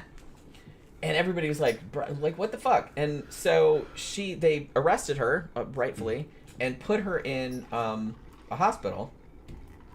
And she was diagnosed with postnatal depression. So they kept her in there for a while, like a few weeks or something. And as soon as they let her out, I'm not sure exactly how long she was in, like 3 weeks or something. But as soon as they let her out, for whatever reason, they didn't take her kid away, which they absolutely should have. But like I said, I guess they were a lot more freewheeling back in the 70s. Sure, you can have this kid back. And, you know, this was a mistake. So they give her the kid back, and the first thing she does is take the baby, who is 2 months old, and lay the baby on a railroad track when the train was coming. Huh. Happily, a homeless man saw the whole thing happen and pulled the baby off the track before the train came. He was kind of known in the area. He was called Old Ted. And he pulled the baby off the line. Old Ted was a fucking... Old Ted. And Old Ted? And saved her. Yeah, Old Ted was a hero that day, huh? Yeah, I was just like, Jesus Christ. Yeah. So, yeah. Even an old fucking drunk homeless man knows, don't put a baby on a fucking... I mean, duh. This bitch didn't know that. But everybody else knows it. Yeah. Get it in your head, dummy. So, yeah. So it was that whole situation. So she gets arrested again and taken back to the hospital again. But the weird thing was they let her sign herself out the next day. Like I said, I don't think... Nowadays they would not. They'd be like, yeah, no, you're staying in here. And like I said, rightfully so. So yeah. So a couple days after they let her out, or she signed herself out, she attacked a woman with a knife, one of her beloved butcher's knives that she kept over her bed, and basically forced the woman to drive her to Queensland because she was looking for her husband. She's basically like, I'm going to force this woman to drive me to Queensland so I can kill my husband and his mother. Yeah. So the woman is just kind of like, okay, crazy person. Like, she had her face slashed, right? And she had a kid with her too, I think. And so she's like, okay, crazy person, I'll just like drive you. But then she's like, I have to stop at a gas station, like Metagas or something like that. So she stopped at a gas station and then like she escaped. And then, but the cops came, and before the cops got there, I guess Katherine had like taken the kid hostage and was gonna stab him. So that's nice. I love this. It says she was disarmed when the police attacked her with brooms. Brooms. I don't know if that's just what was available, and they were just kind of like, hey, they just poked her or fucking, shoved them at her or something like that. I was just kind of like, I need more. That's not police terminology for something like like a fucking billy club, is it? No, I think they mean actual. They mean an actual broom. I guess because there were some brooms like available in the area, and they just grabbed them and started fucking poking at her, which I thought was like kind of funny. Yeah, that's Australia for you. In the 70s. In the 70s, yeah. Hey, a broom. I mean, it worked. Here in Florida. Can't be too. I mean, here they just shoot you in the face. I mean, yeah, that's what I say. Here in Florida, they got one option: they fucking kill you. All right, fucking you obey, or they just fucking cut you down. Yeah, they'll just shoot you. Yeah, you just go look at police activity channel on fucking YouTube. And I mean, and I'm not usually an advocate of that because, I mean, a lot of times cops will get overzealous and will shoot people that didn't actually do anything. I've only seen... in this case, I think shooting her in the face probably would have been appropriate. When it comes to the Florida shootings that I've seen, and I've seen a lot of them, almost all of them I agreed with. Now, in some of the other states, I've seen cops shoot a dude that surrendered. So I was like, wait a minute, hold on. Yeah, that is fucked up. Or I saw another, a guy, cop was at a traffic stop. He tried to arrest the kid. He was fucking drunk. Dude fucking turns on him, starts struggling, and gets out of his way, and then runs away. And the cop fucking pulls the gun and shoots him right in the back. He thought he missed, and then the kid, he's about 22, the kid, fucking white kid, and he fucking runs about fucking 4 or 5 houses and falls. He hit him. He hit him. He shot and killed him. And I think that dude got in trouble for that. Because you can't shoot them for running. You gotta chase them. You gotta catch them. Yeah, that's not very sporting, is it? Well, the thing is, though, is that I think the dude was fucking amped up because there was a struggle at first. And I think that dude tried to get his gun. And as soon as he turned his back, he failed to get the gun, turned his back and ran away. The dude go, pow! Because he wasn't thinking straight. He was fucking panicked. Well, yeah. I mean, that'll If some dude tried to get your gun, yeah. Yeah, I mean, I get it. I get why that shit happens. They're in, like, a lot of high-pressure situations, obviously. And he's kind of an... Here's another thing. All the fucked up shootings that I've seen on police activity, almost all of them are very physically unfit police people. It's either men or women. They're just physically unfit. They can't physically handle the person. So they have no other option. They're either overweight or they're weak. Or weaker than the attacker. So they're just kind of like forced into a position where they have to shoot this person, because if they don't, that person's going to fucking take their weapon from them and turn it on the cops. It's just, I can kind of understand it. But the problem, and I've trained cops before. I came from a company that was fucking hired to train police people. So I know what I'm talking about. I'm a fucking defense contractor, retired. The problem is that they'll let anybody be a cop because they have fucking problems with recruiting. So you don't end up with the kind of people that you need. And you don't, it's a different kind of person than to be a soldier. Like I was ex-infantry, airborne infantry. It's a very different kind of person that makes a good cop. The people that make good cops are the same kind of person that makes a really good club bouncer. You want them to be big, strong, brave, have a sense of justice. Well, and you want them to be like cool under pressure. And cool under pressure, and he's a protector. That doesn't like flip out at the exactly. Fucking, exactly. Like that one you showed me the other day where they just shot that woman that was standing in her kitchen. Yeah, to they thought she was threatening him with he thought that she was threatening him with a pot of water. I saw the video though, and it did not look. No, like he overreacted. Big time. He overreacted and shot that girl. Big time. And that woman had. She was just a little old lady. No, she wasn't old. I mean, she just looked old. She was in her 40s. Yeah, well, She was kind of mentally... She had some mental problems. She had some problems. The black woman, mental problems, and some white cops. She wasn't threatening at all. At all. She was frustrating them because she wasn't answering questions. But she called them. She thought there was somebody in her backyard. Which, like I said, that's a legit reason to call the cops. She thought somebody was outside like a prowler. Yeah. That's all.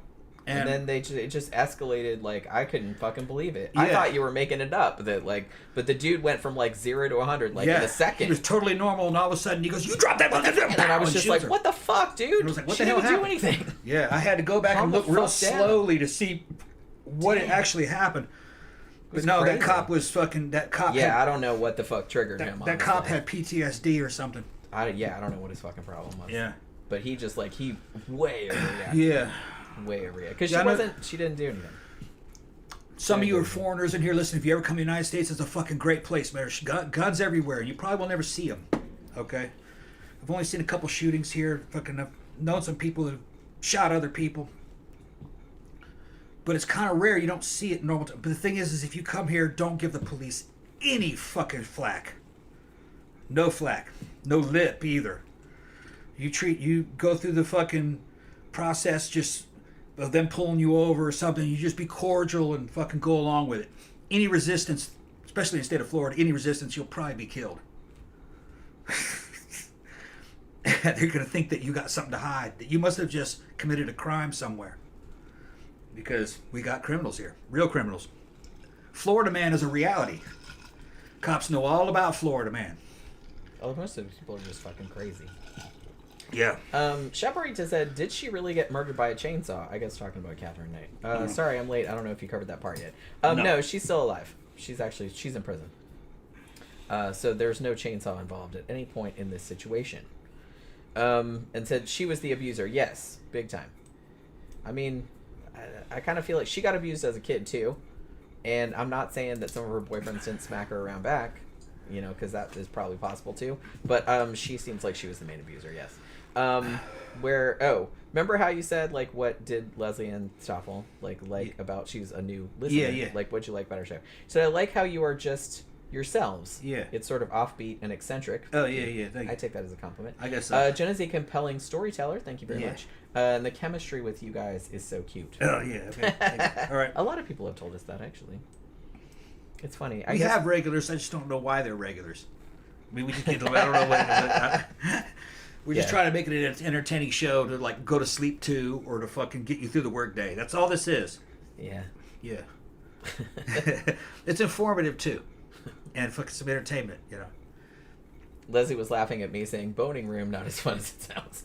Yeah, it's a room in the slaughterhouse where they take the bones out of the carcasses. So, yeah, not as fun as it sounds. So where was I? Okay, so disarmed with brooms. Yeah, we got kind of distracted by that. And then I think somebody said, yeah, she got disarmed by Harry Potter. Yeah, pretty much. Like I said, I need more context about that situation. I know this happened back in the 70s, but I was like, what, like, were they push brooms or just like regular? Yeah. I'm guessing it was a service station, so I'm guessing they were push brooms. And I guess they just grabbed whatever was available just to get her away from the kid or whatever. But I was just like, oh my god, that's so fucking funny. Ooh, thank you very much for the super chat, Victor. I don't know why I'm a regular, but here I am since 2017. None of us can explain it. I mean, I can't explain it. Y'all can't explain it. It's fine. Harry Swatter. Yeah, pretty much. Yeah, Tammy said we're all regulars because we're all irregular. That's what I mean. We're all irregular in our own fun little ways. I think that's what I like about it. You know what I mean? I just love that you guys like come and hang out with us, no matter how fucking out there we get. We just go off on all kind of stupid tangents. We just do, we get in fights. We do like all kind of crap. It's like super, you know what I mean? It's like, it's super fun. I have a good time doing this, honestly. And I've had like a lot more fun doing it since we started live streaming, that's for sure. Because I like being able to like interact with everybody like in real time. So after the cops disarmed her with a broom somehow. Thank you very much for the super chat, Shaparita. I hope I'm pronouncing that right. I feel really bad if I keep saying it wrong. But, you know, just tell me how to pronounce it, and so I don't pronounce it wrong. But yeah, so, brooms. So, they were able to get the drop on her, and they put her in a psychiatric hospital this time, where they probably just should have left her and, like, thrown away the key, to be honest, like, knowing what was going to happen in the future. But, she gets to the psychiatric hospital, and she says to the nurses at the place, which I don't know if this was the smartest thing to do. Oh shit, we get all kinds of money. When did this happen? I know, just while you were in the bathroom, that's why. I already said thank you for that. Yeah. You should also say thank you. I'm just kidding. Thank you very much. Yeah. So she tells the nurses that the reason that she was forcing, or one of the things that she wanted to do, like she was going to kill the husband and the mother, but she was also going to go kill the mechanic at the service station who had fixed Kellett's car, because that had allowed him to get away from her, which makes total sense if you're a psychopath. Yeah, so she was going to kill the mechanic for fixing his car because he could drive away from her. It's crazy. I told you. That bitch is crazy. Oh, yeah. Just wait. Yeah. You just wait. Okay. It hasn't even gotten bad yet. So yeah. So she's like, yeah, and then I was going to get there, and then I was going to kill the husband and the mother. So, okay. Now this part, and okay, please don't think I'm like victim blaming or anything like that, but this shit is crazy to me. So the cops go to David Kellett and his mom and tell them this. They're like, look, this bitch took a woman hostage and a kid hostage to drive up here and kill you two. And also was going to kill the mechanic that fixed your car so you could leave her. Now, what would a normal person, when given this information, what would they do you think? They stop fucking seeing her. Yes, that's what most normal people would do. That is not what David Kellett did. David Kellett, in fact, left the girlfriend that he had left Katherine for in the first place, and both him and his mother moved back to Aberdeen with Katherine. Weird. Why? I don't know. We weren't there at the time. Maybe it was financial? Why? Financial motives, maybe? Like, look, the police come to me and say, hey, this person was coming here to kill you. I'm not going to be like, hey, move back in. Maybe he thinks, boy, that's a sign of true love. She loves me. What the fuck? Maybe that's what it is. She loves me. I don't understand this whole situation. Me and Jen know girls that, one girl in particular that's kind of like that. The harder that dude is on her, the more she thinks that fucking he loves her. Weird shit. You know who I'm talking about. I do. Yeah. But it's just, and it's sad, really, because it's just kind of like I said, man, like, you're worth so much more than that. Like, don't fucking put up with that kind of crap. Don't put up with, like, people that treat you like that. But it's just kind of like, why on earth? I don't know what this dude and his mom. Yeah, let's go back, move back in with her. Let's go hang out with her more. When she was driving up here to kill, she took people hostage to come and kill you. Yeah. I think I would be like changing my fucking name and moving to another fucking country. What the fuck? I don't get it. Like I said, I'm not victim blaming. Seriously. Tammy said I went to the bathroom and made $20. I know, right? Yeah. See, that's what happens. Yeah. That kind of sounds kinky. Hold on, Jen. Let me go to the bathroom. I'm gonna make $20. Yeah. Who's in there? See what's gonna happen. You gonna suck some dicks in there? Dude might pay me to suck some dick. Yeah. Dude might pay me to suck my dick. I don't fucking know. Yeah, you prefer that, I think. Yeah. But yeah. Yes. Side quest Ciarra said it started like listening to the show because I ran out of TV shows. Yeah. Kept coming back because it's fun. Oh, all right. Speaking of TV shows, man, I was looking at the old Battlestar Galactica from when I was a kid. Really? I was looking at clips of that and I go, man, that looks pretty good. I didn't really watch it when I was a kid. I didn't really like it, but it looked like it was from the little clips I saw. It looked like it might be cool. I'd like to fucking watch the old Battlestar Galactica and see if that's any good. I remember thinking it sucked. Like it was fake Star Wars back in the early 80s. I always find it's really informative to like watch stuff that you either really liked or really disliked back in the day. Back a long time ago, yeah. Just to see, because it's like I'm not even the same person as I was back then, so it's like I'm interested to see like how my perceptions of it have changed. I'm talking about the old. Sometimes my perceptions have changed, and sometimes they. Talking about the old late 70s, early 80s Battlestar Galactica. Yeah. The costumes of the Cylons looked fucking a lot better than I remembered it. CB says, I'm a regular because I'm into true crime and goths and fetish. Okay. Well, we've got all that covered, that's for sure. Phantom says, where is that raccoon? Where is that raccoon thing? Do I still have that in here? Oh, there it is. Where is that the Wallace. That was just for you. Wallace says that Lovecraft was a real mama's boy. I think a lot of people were real mama's boys back in that era. I think it wasn't just him. I think a lot of them were like that. Yeah, dudes were very coddled. Yeah. Especially from like the upper middle class and above. They were fucking... There's this myth that fucking, the testosterone levels were higher back then. Men were more manly back then. No, they weren't. Go look at fucking... absolutely were not. Go look at World War II fucking combat footage of Marines. U.S. Marines doing island fighting against the Japanese. Those dudes were fucking skinny. They were real skinny. They didn't look real high testosterone to me. They weren't real super macho looking.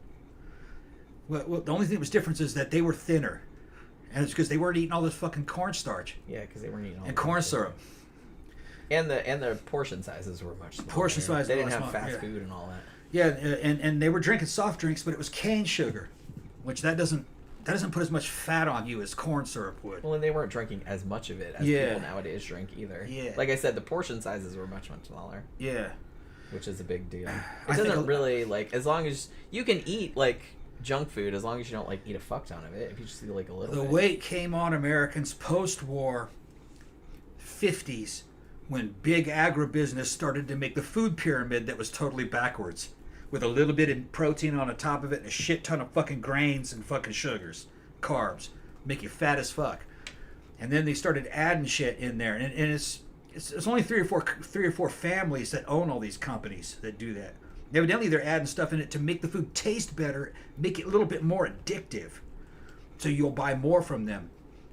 And that's because R.J. Reynolds, who used to have the fucking tobacco business, shit, yeah, bought their way into the food industry with same and they tactics. know some shit about making addictive stuff. Yeah. That's one good thing about RFK. RFK is going to be in there, and he's going to try to fucking dismantle the fucking big agribusiness with all this fucking addictive, really bad food that they only give to Americans. Those same companies will sell shit to Europe that doesn't have all that shit in it because it's illegal over there. Yeah, you can't do it in Europe. So, but we need to have like European. Like I said, rightfully if so. we had European food standards here, you'd see a lot of people losing weight. And they got to get rid. Honestly, the weird thing about it is that when I went to the UK in the 90s, like the mid 90s to early 2000s, when I was going back and forth, like I lost weight there without even trying. And I think one, it was kind of like because you walk everywhere. That's another thing. Yeah. Like because I didn't have a car, so but you could walk everywhere. You just walked. You took trains. You just walked everywhere. The food's more natural though. And the food, I was eating like a lot of fried shit, like fucking fish and chips and all that kind of stuff. But I still lost. I think I lost like 20, 30 pounds when I was over there, and it was easy. Like I wasn't even trying.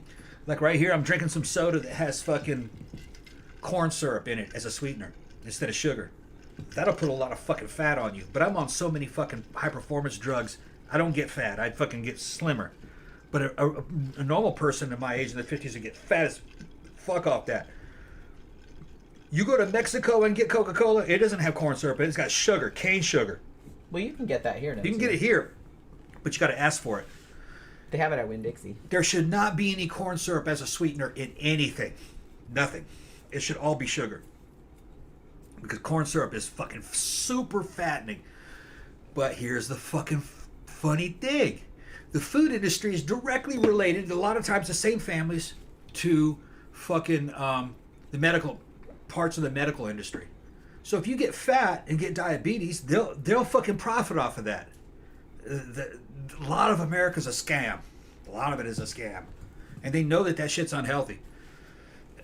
And they don't cure diabetes when they probably could. I've heard that many theories of people that have proven that you can cure diabetes. They don't want to do that because that's a huge industry. They want to treat diabetes. They don't want to cure it. Just because they're rich and just because they have a lot of PhDs doesn't mean that they're your friends. They're there to make money. Period. That's it. Okay, I'm off my soapbox. Yeah, thank you. Can we get back to the topic now? Thank you very much. Phantom says, man said Katherine Knight could kill. Yeah, I guess man said that she could. Yeah. She thought man said that. Yeah. So, yeah. So she threatens to kill her husband and her mother-in-law. And they're still like, okay, we'll still hang out with you. I don't understand this. Like I said, I'm not victim blaming. I just don't understand. I wasn't there. Maybe there's something else going on. But I kind of feel like somebody's driving up there to kill me. I'm like, I'm going to try and get as far away from this person as possible. And like I said, maybe go in the witness protection program. But they didn't do that. So all of them moved to like outside of Brisbane, like a suburb outside of Brisbane.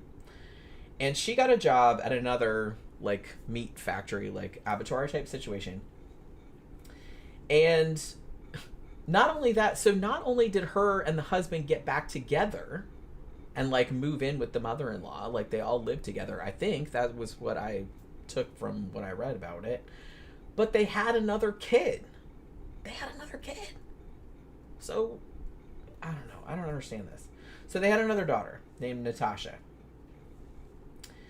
Now, so what, like, what Tom was saying earlier about maybe these dudes are just, like, hoping that the women will get bored of them and move on.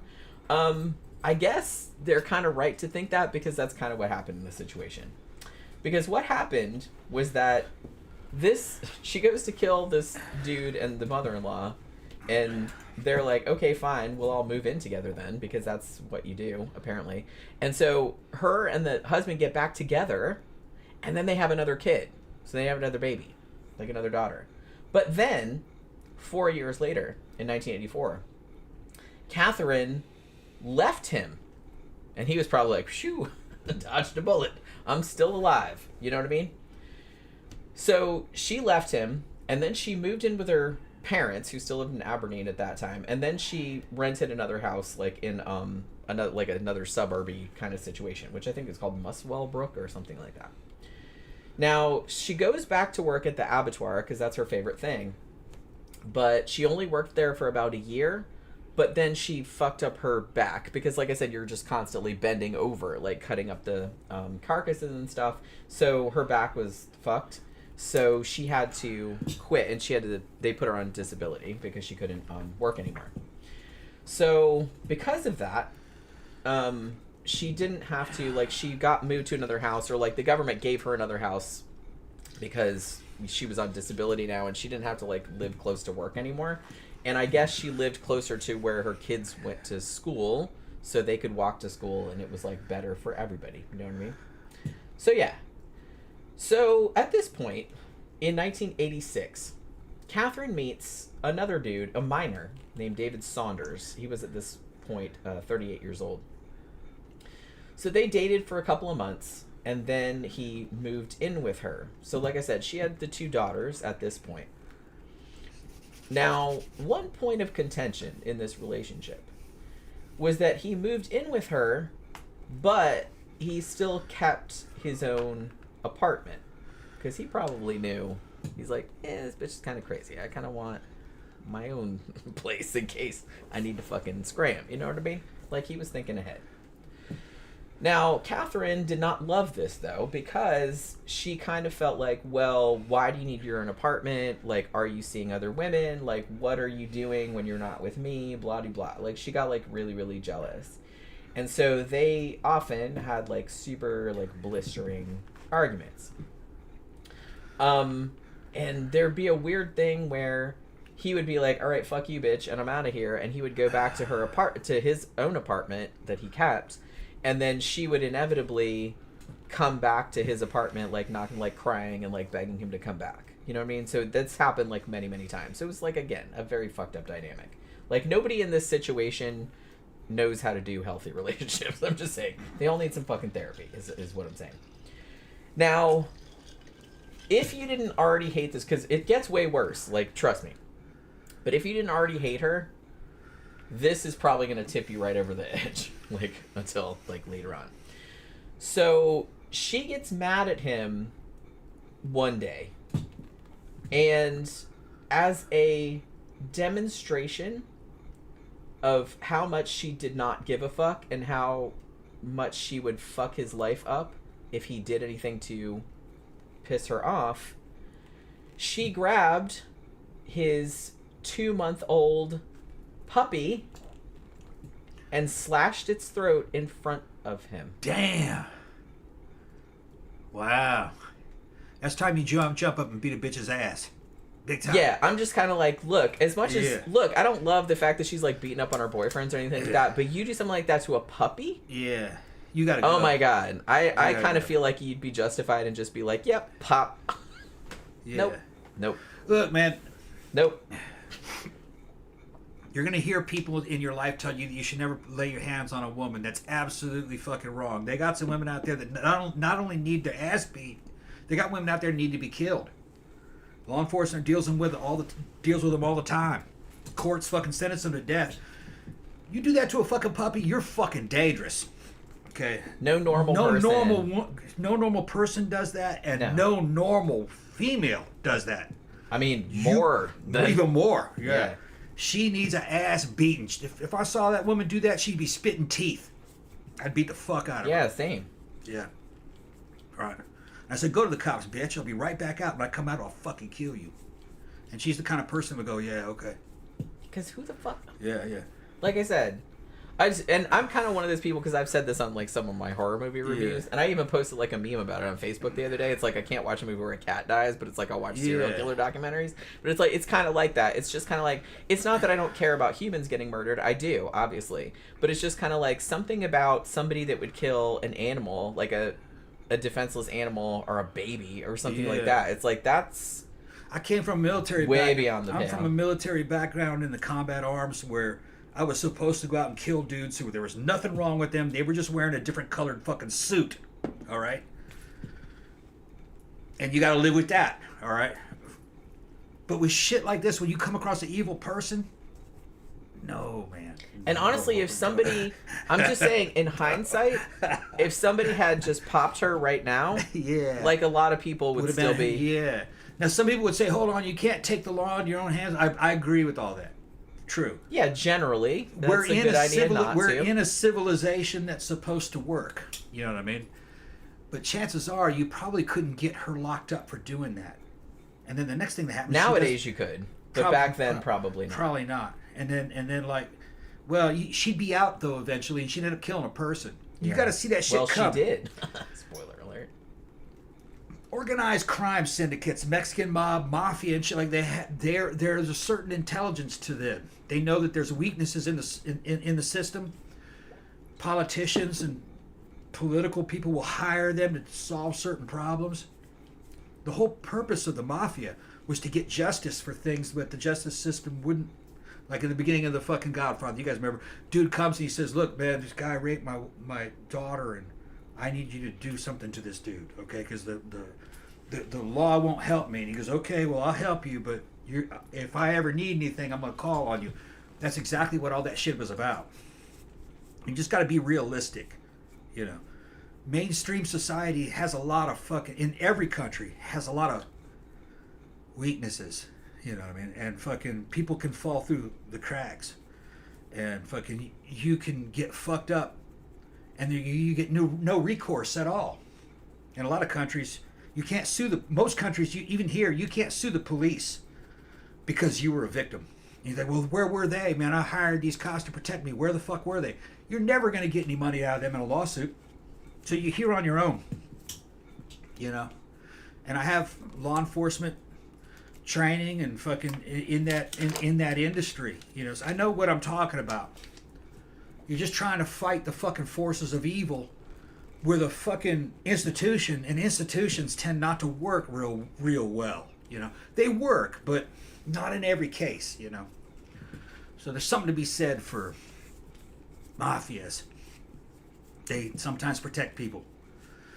That's why they exist. That's why Mexico is the way that it is. Central America, and Brazil, the way it was. I grew up partially in Brazil too.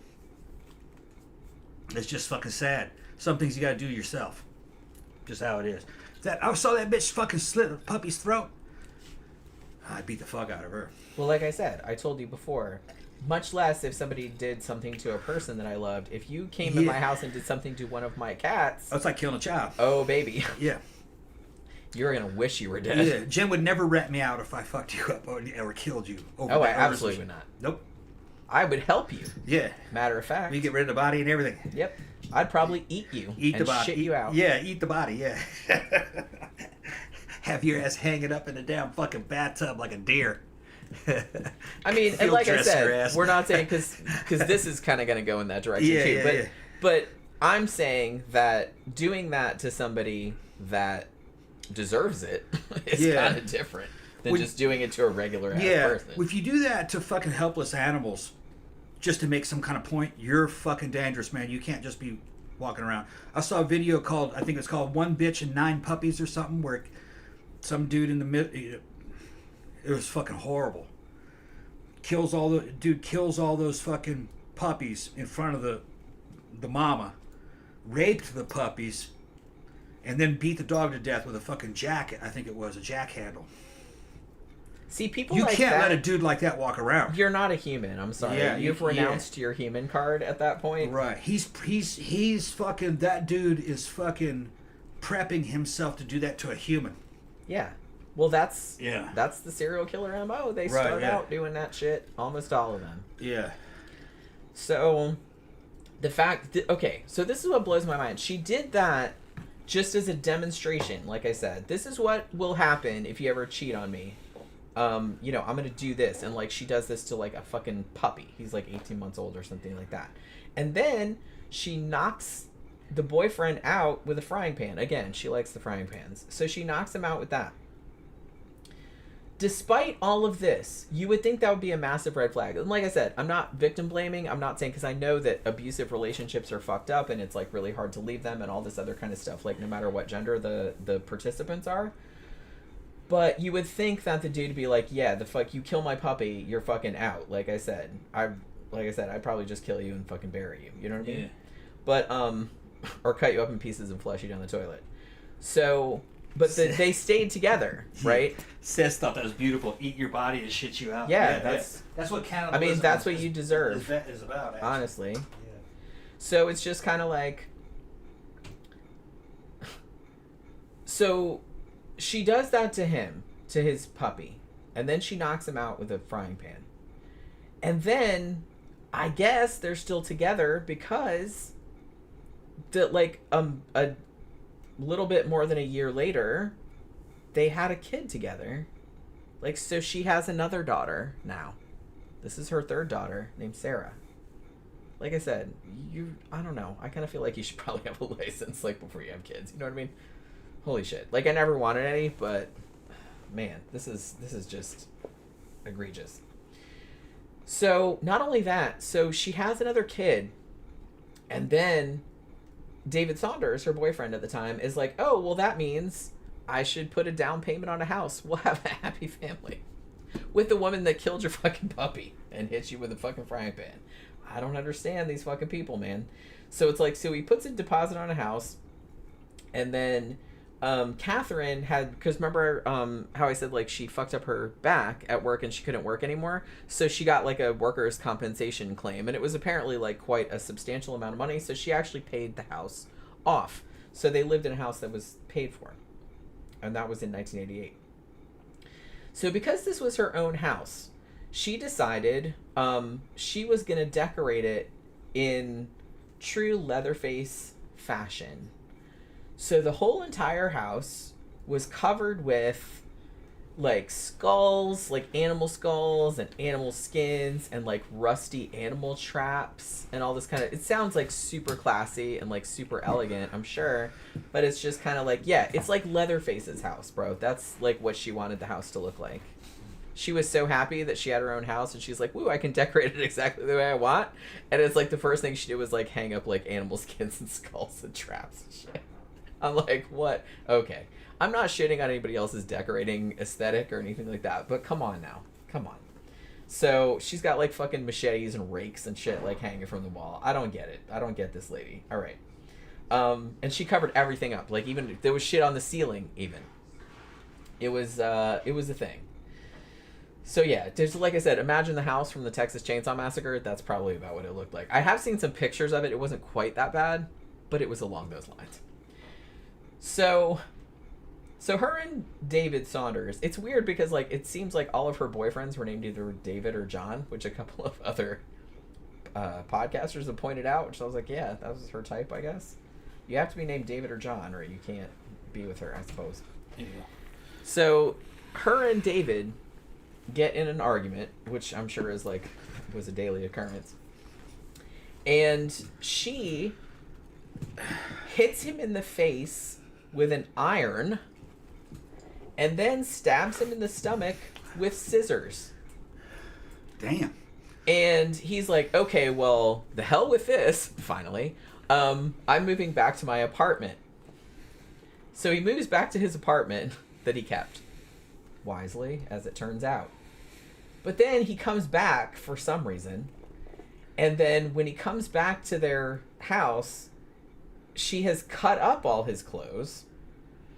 Rather than burning them like she did to the first husband. I don't really get that, but whatever. And he's just like, okay, fine. So he basically went into hiding at that point. And I mean, I can't really blame him. Now, she tried to find him. So she went around, like, asking all his friends where he was. But all his friends were like, we don't know if they knew where he was. But they wouldn't tell her, obviously. Because the thing about it was that none of them liked her, obviously. And it was like, what the fuck, bro? Why are you with this fucking crazy ass chick, you know? But the thing about it, though, he came back a few months later to see his daughter, because like I said, they'd had a kid together. So there was that complication. And when he came back to see the daughter, he found out that Katherine had gone to the cops and said that he had been abusing her, and that had got like a kind of like, I guess, the Australian equivalent of a restraining order. It's over there. It's called an AVO, like an apprehended violence order. I don't know if it's called that anymore, but that's what it was called back in this time period. So she had gone to the cops first, which, like I said, not victim blaming, but probably he should have gone to the cops earlier to get the jump on her, because now it looks like she's the victim, right? Because she was real good at that. But a lot of it, too, was like dudes not going to the cops when they probably should have. You know what I mean? To kind of nip that in the bud. But she went to the cops first and said, no, he's the one that's abusive. And obviously, because she was the only one that went, like, they believed her, right? So there was that whole situation. So a couple years later, 1990, like I said, I don't know how this bitch keeps finding boyfriends. I don't know, because everybody knows what she's like at this point. This is a small town, right? So 1990, she finds another boyfriend, a dude that works at the abattoir with her, whose name is John Chillingworth. And he's a little bit older than her. I believe he's in his 40s. And she got pregnant again. And they had another baby. So this is her fourth kid, I think. So they have a son, and his name's Eric. Which is also my brother's name. But, you know, just neither here nor there. And the two of them were together for 3 years. Now, as far as I could determine, John Chillingworth was the only person that she was in a relationship that she didn't beat up on. And I'm not sure, and they were together for 3 years. So I don't know if that was because he was bigger than her, or if he wouldn't allow it, or if she just chilled out for a while, or I don't know. Or I don't know if there was shit going on that didn't get reported. Which She might have been just real sweet on him. Maybe. I'm not really sure what that whole thing was. So, but as far as I know, this was the only dude that either didn't get abused by her or didn't admit to getting abused by her. You know what I mean? So there was that. Because she seemed to go after dudes that were vulnerable to that. It seemed like. It could be that she's looking for a certain kind of guy, but she can't find it. So she accepts these more kind of beta type dudes. She doesn't really respect them, though. She fucking abuses them. But if another dude shows up she thinks is a better kind of guy, maybe he's like alpha, a little bit more dominant, so maybe somebody she can feel like she can rely on. She finds him more attractive, maybe so she takes kind of a more passive role, maybe. Because in regular animal psychology, when you train in animals, pack animals especially, you know, because I trained horses for a while. My family's been involved in it since I was a little kid. Horse herds and fucking dog packs are very similar. If there's no alpha in the pack, it's a bunch of fucking. The animals can't relax or be calm because they don't know who's in charge. They think they're in charge. Or they go, nobody else is in charge. There's nobody here to protect me. So they're all kind of like vying for an alpha position, even though they may not be suited to it. So what I'm saying is it should be that she might be very psychologically. She might feel very psychologically vulnerable if she doesn't have a dominant male around her. She was. One thing that I did hear on a couple of different documentaries that I watched about this was that she was terrified of being dominated by a man or raped by a man specifically because she saw it happen to her mother repeatedly. Okay, so this was something. I kind of feel like I'm not a psychologist or a psychiatrist, obviously, but I kind of feel like she was maybe trying to like, well, I'll dominate you before you can dominate me. Right. I kind of feel like that's where she was coming from. But it's kind of like what happens with animals is that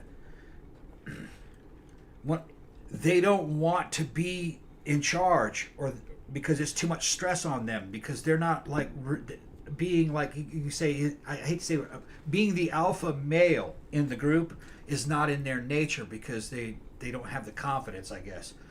So they feel like they're being forced into the leadership role, and they're not secure with themselves. You know what I mean? Like, I'm not really good at being a leader, so their stress level goes up. A human can come in if you're training them, and you become the alpha, and you're telling them what all to do, but you're rewarding them. and you're punishing misbehavior. And all of a sudden, the stress level on all those animals goes down because they feel like, well, he's in charge and he knows what he's doing. She might have been like that because what happened to her mom and everything, you're saying like, she was afraid of fucking being dominated by a bad person. Yeah. Because she saw it happen right. when she was a kid. So she's around a kind of a more beta dude. She feels like she's not protected because he can't protect her. So she's in charge. And she becomes the aggressor. Becomes kind of abusive. Well, kind of abusive. Yeah, she becomes abusive. You put a dominant guy with her, all this stuff about the fear, all that shit goes away because like, oh, he's taking good care of me. He's looking out for me. So her stress levels go down. And animals, it could be that, yeah. Animals do that, and humans are just other animals. It's the same principle. So that's probably what it was. He had an air of fucking confidence about him, and what we would call in the military a command presence, where she felt like he was in charge and she could trust him. So her stress level goes way down. She doesn't have to do things like make decisions. She's got somebody to tell her what the right thing to do is. He can protect her from attack. He can protect her from these guys who are trying to rape her or whatever. That's probably what it is. Yeah, I mean, I do definitely feel like her upbringing. Like I said, I don't know. I mean, she obviously had a screw loose from the beginning. Yeah, pretty much, because they said she was kind of weird when she was a kid. But her upbringing did not help. Like the fact that her mother was repeatedly raped and she knew about it. Yeah. And she also was sexually abused by her brothers and stuff like that. So, I mean, obviously that's fucking horrible. So she had a horrible, horrible fear of being dominated by a man. So, or being raped by a man, which is that's a legitimate fear. So I understand though. I mean, obviously the way she chose to deal with it, if you want to put it like that, is not great, but I understand where she might be getting that mindset from. Yeah. You know what I'm saying? So, but the thing about this dude though is that they were together for 3 years. I don't know. She might very well have abused this dude and like he just didn't report it. That's a possibility also. Or it could be that she just didn't feel the need, like you said, because it was a different dynamic. Yeah. Because it did seem like she always kind of chose dudes or ended up with dudes that she felt like she needed to dominate or beat the fuck out of. Because somebody had to be in charge. And I guess it was that. Yeah. But yeah, so they had a kid. I think that's what she's doing. Here's the thing, though. It's like a lot of the time that she was with this dude, though, she was also fucking around on him. Because here's another thing about her, is that with the good dude she liked, she was also fucking around on him? Yeah. Okay. Was that she was very jealous. Like, she would accuse her boyfriends of fucking around on her even when they weren't. I mean, some of them were, to be fair. But even when they weren't. But she would fuck around and it was fine. Like, you know what I mean? So it was very, like, a double standard. Well, she was more relaxed because she felt like she was being taken care of. She had this guy. Yeah. And so this guy, he was watching out for her. Well, she can go out and go get some dick on the side. It'd be okay. So she's just like, she's comfortable enough to kind of like, you know what I mean? Kind of spread her fucking sexual tentacles out into other dudes. Sexual tentacles. These sexual tentacles. Go ahead. We're going to make a shirt. That's my new band. That's my new band name. Sexual tentacles. Hi, we're the sexual tentacles. Yeah. It's the same thing with women that have been hurt before. If they got victimized by a man, they're gonna tend to go after the biggest, baddest motherfucker they can find after that. As like a fucking feelings, so they can get feelings of security. Like they're being fucking... But what's weird is a lot of times that they end up with a dude who's pretty much like the dude, just like their the dude that abuser. attacked him. Yeah, which is shitty because, but you see it happen again and again. It's like a really sad pattern. But we've seen it happen with people that we know. It's like I've seen it happen like lots of times, and it's like it's really shitty. Like you understand how it happens, but man, it's like it's really fucking sad because you're just kind of like repeating the process. It's just kind of like you're right back where you started. It's almost kind of like people they're used to being treated a certain way, and it's like even if it was horrible and even if they didn't like it, it's almost like, well, that's what they're used to, and so they kind of gravitate to that, like maybe unconsciously, which that's super sad. That's why you need to go to fucking therapy and sort that shit out so you don't like keep doing that, because that's really, really bad. So yeah. So she's been having an affair with this dude who apparently she didn't abuse. I don't really know. And they have a kid together too. But she's been fucking around on this dude also. Because like I said, she kind of did that a lot. So like her boyfriends did too. It wasn't just her. But it was just kind of funny the way she was super, super jealous about like dudes fucking around on her. But she would fuck around on them and like apparently not think anything of it. So like I said, weird double standard. So the guy she'd been having an affair with was a dude named John Price, also known as Pricey. Now, John Price, according to everyone who knew him, was just an awesome dude. He was just a nice, all-around guy. Like, one of those guys, it's like, man, he'd give you the shirt off his back, blah-de-blah. You know what I mean? He was just, like, a good dude. Like, everybody said that. Now, he had been married before, but he had divorced in 1988, and he had a couple kids. He had 3 kids, I think. Now, he had his 2-year-old daughter, when he divorced, had gone to live with his ex-wife, but the 2 older kids, who were, I think they were teenagers, if I'm not mistaken, but they lived with him. Now, here's the thing about John Price, who, spoiler alert, will not be lasting too long into this relationship. So he knew about her. Like I said, her reputation preceded her. Let's call it that. Like, everybody knew that this bitch was insane and that she was abusive and that she beat up on her boyfriends. And yet, she still found fucking boyfriends. Like I said, she must have had a magic fucking cooch. I don't know what the fuck was the problem. I don't know. How can you be that good at sex that people are like, yeah, hit me in the face with an iron. It's worth it. I don't understand that. But apparently these dudes, they just kept on coming. She never had trouble finding a boyfriend. Ever. Like I said, and even when she was in a relationship, she had another boyfriend on the side. Like, so she had like 2 at once. She may have had some killer charisma. Maybe. Like I said, I don't know, man. A lot of psychopathic dudes that are fucking serial killers have charisma. Like fucking, even though it's all bullshit, it's just superficial. They're mostly lying. Well, yeah. So it might be like that. Like, what was his name? The fucking Ted Bundy. Ted Bundy. Ted Bundy. They said he had great charisma. Even though he always seemed like a creep to me. Yeah. There's somebody at his place and time. Some women liked that. And some women liked that even though they knew he was a serial killer. He got married. Yeah. To one of the women that worked in the courts. Yeah. She thought he was great. Weird, man. He fucked severed heads. Yeah, that dude was severed heads. He used fucking severed heads as fucking... He was a necro. Yeah, he's a necrophile. It's gross. He's also a pedo. He killed a fucking underage girl. Slaughtered her like a pig in a fucking pig slaughterhouse. And he never admitted it. Never admitted it, but that was him. He would not admit that. He did that. But he did that. Yeah. He did that. Even he knew that. Even that was beyond the pale even for him. Yeah. Like, he did it, but he wouldn't admit to it. Yeah. He did that. Fucking pussy. He was in the place and time for it. Yeah. Oh, he absolutely did that. He just didn't want anybody else to know. She was underage, so he was embarrassed of it. Yeah, I guess. But he still did it, though. But that's the thing. There is absolutely nothing alluring or sexy or anything like that about these fucking people. No. At all. They're gross, disgusting degenerates. Yeah, for some reason they got women that love them. And I don't understand. Like, yeah, we did a show. We did a show a while back about it because that's a whole thing. Yeah. And like I said, I don't. These women obviously have issues. They have mental problems, obviously, or they would not be attracted to such. To that, but it's just kind of like, so it's kind of sad. You can kind of see where they're coming from, but well, not really. Some kind of the basic mindset of women in general is to be kind of a protector and nurturer, mostly around children. They'd see a dude like that and they would go, "Oh, I can fix him. Oh, he's just hurt. I can prove him wrong about women. I can take care of him." They're like that. I'll help him. And Fuck that, I'm too old. I think that's what they're fucking doing. Take care of your own fucking self. Yeah. Weird.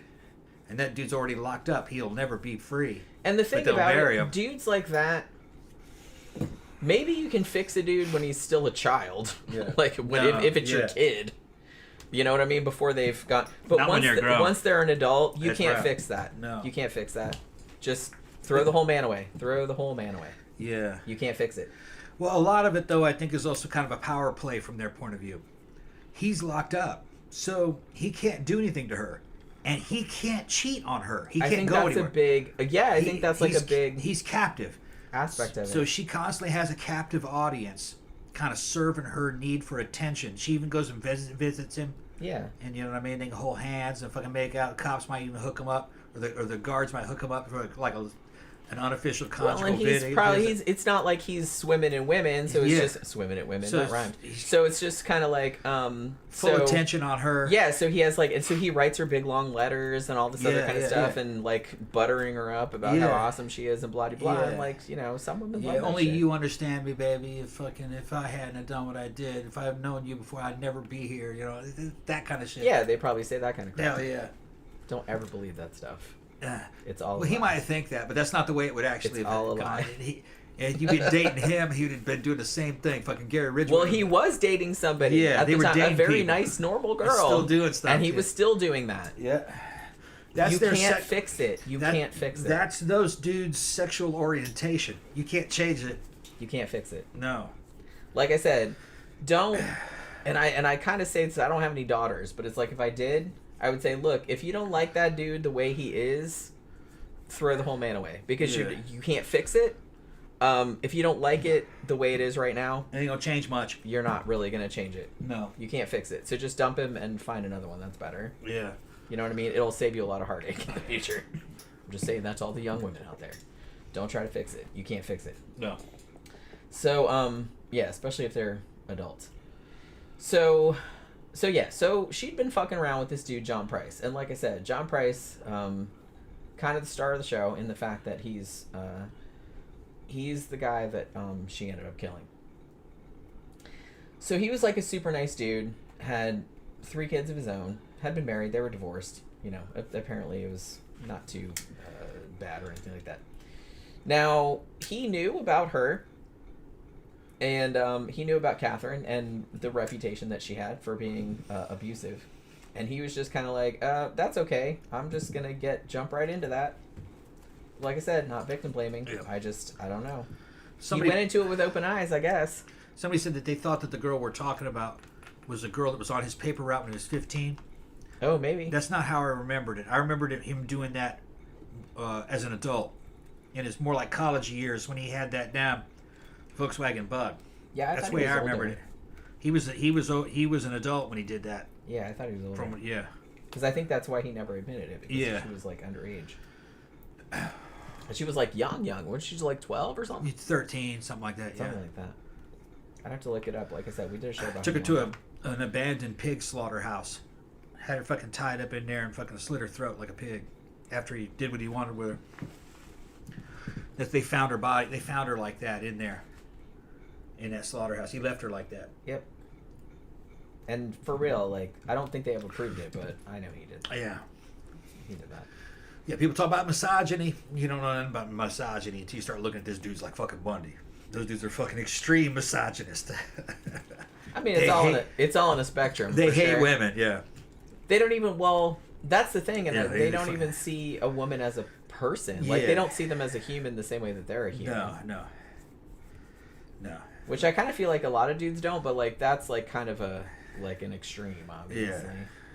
But I will never stop, like, because anytime anybody says, "Oh, Bundy was like the best looking serial, the sexiest serial killer," I'm like, he fucked severed heads. He fucked severed heads. And he was a necrophile. And they're always pathological liars. He's disgusting. They're always pathological liars too. Always. They never tell the truth.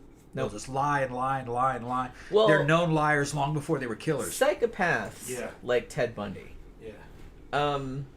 They are. I mean, one of the characteristics of a psychopath is that they are, at least on the surface level, very charming. So they're like, if you don't know them very well, they can come across as like super charming and super disarming and like, you know, friendly and all this other kind of stuff. If you know them for a longer time, then cracks begin to appear. But if you just have a superficial relationship with them, then they seem super cool, like super normal. They know how to pretend to be like a regular person. But after a while, it is a facade for them, so it does start to, you can start to see cracks in it. But not always, because look at some of the serial killers like BTK, who we talk about all the time, who was married for a long time and had a kid and everything like that. And it's like they had no fucking idea what the fuck that shit was, what that dude was up to. And that scares me more than anything.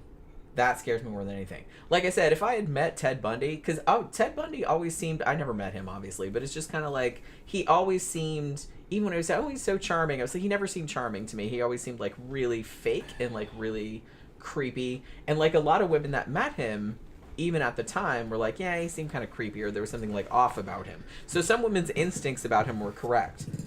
But he was able to fool a lot of people a lot of the time. I'm more scared by dudes that did this shit, like BTK or something like that did this shit for a long time and had families, and the families had no idea what they were doing. That scares the fucking shit out of me.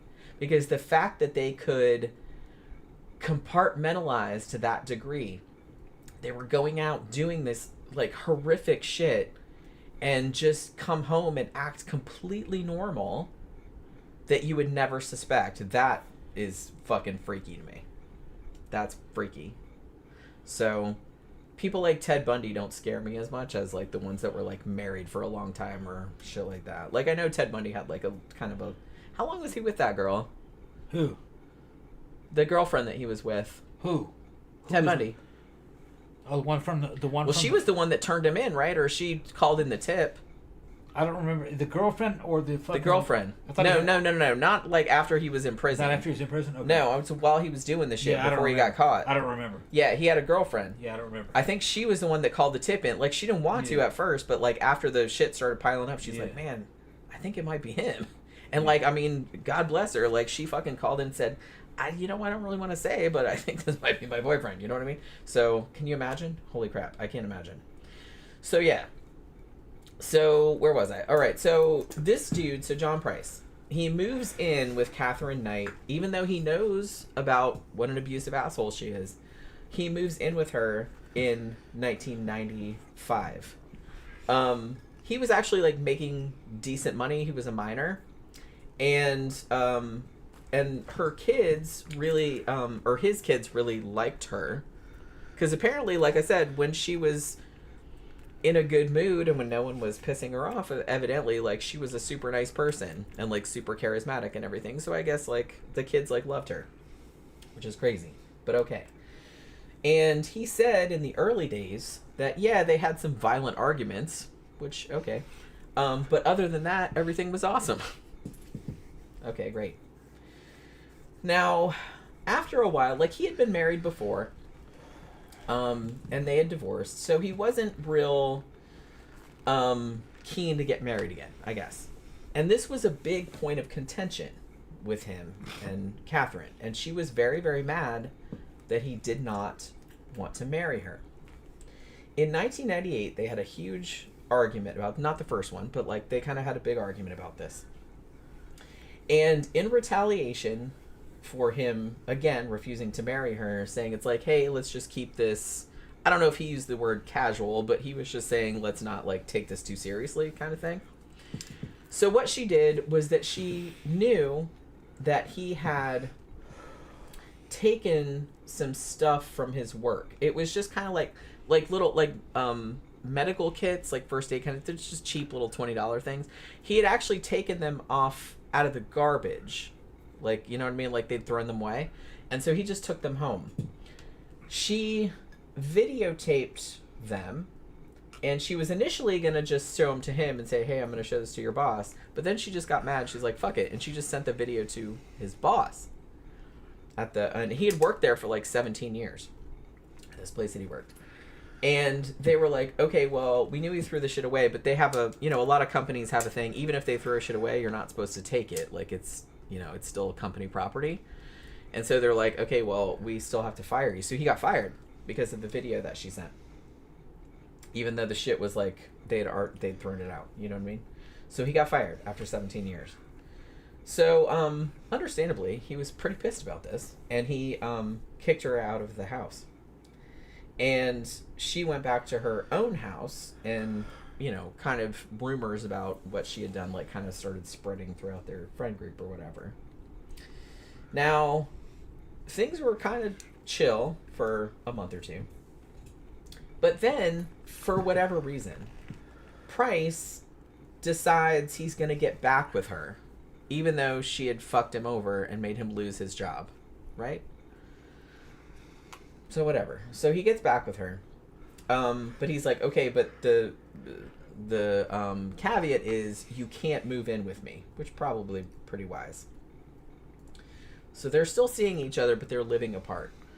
But still, like, they're having horrible, violent arguments, and most of his friends at this stage were like, look, if you're gonna hang out with her, we're not gonna talk to you anymore. So bye. Like, we're done with it. We're done with the drama. We're done with the fighting. We don't like her. She's horrible.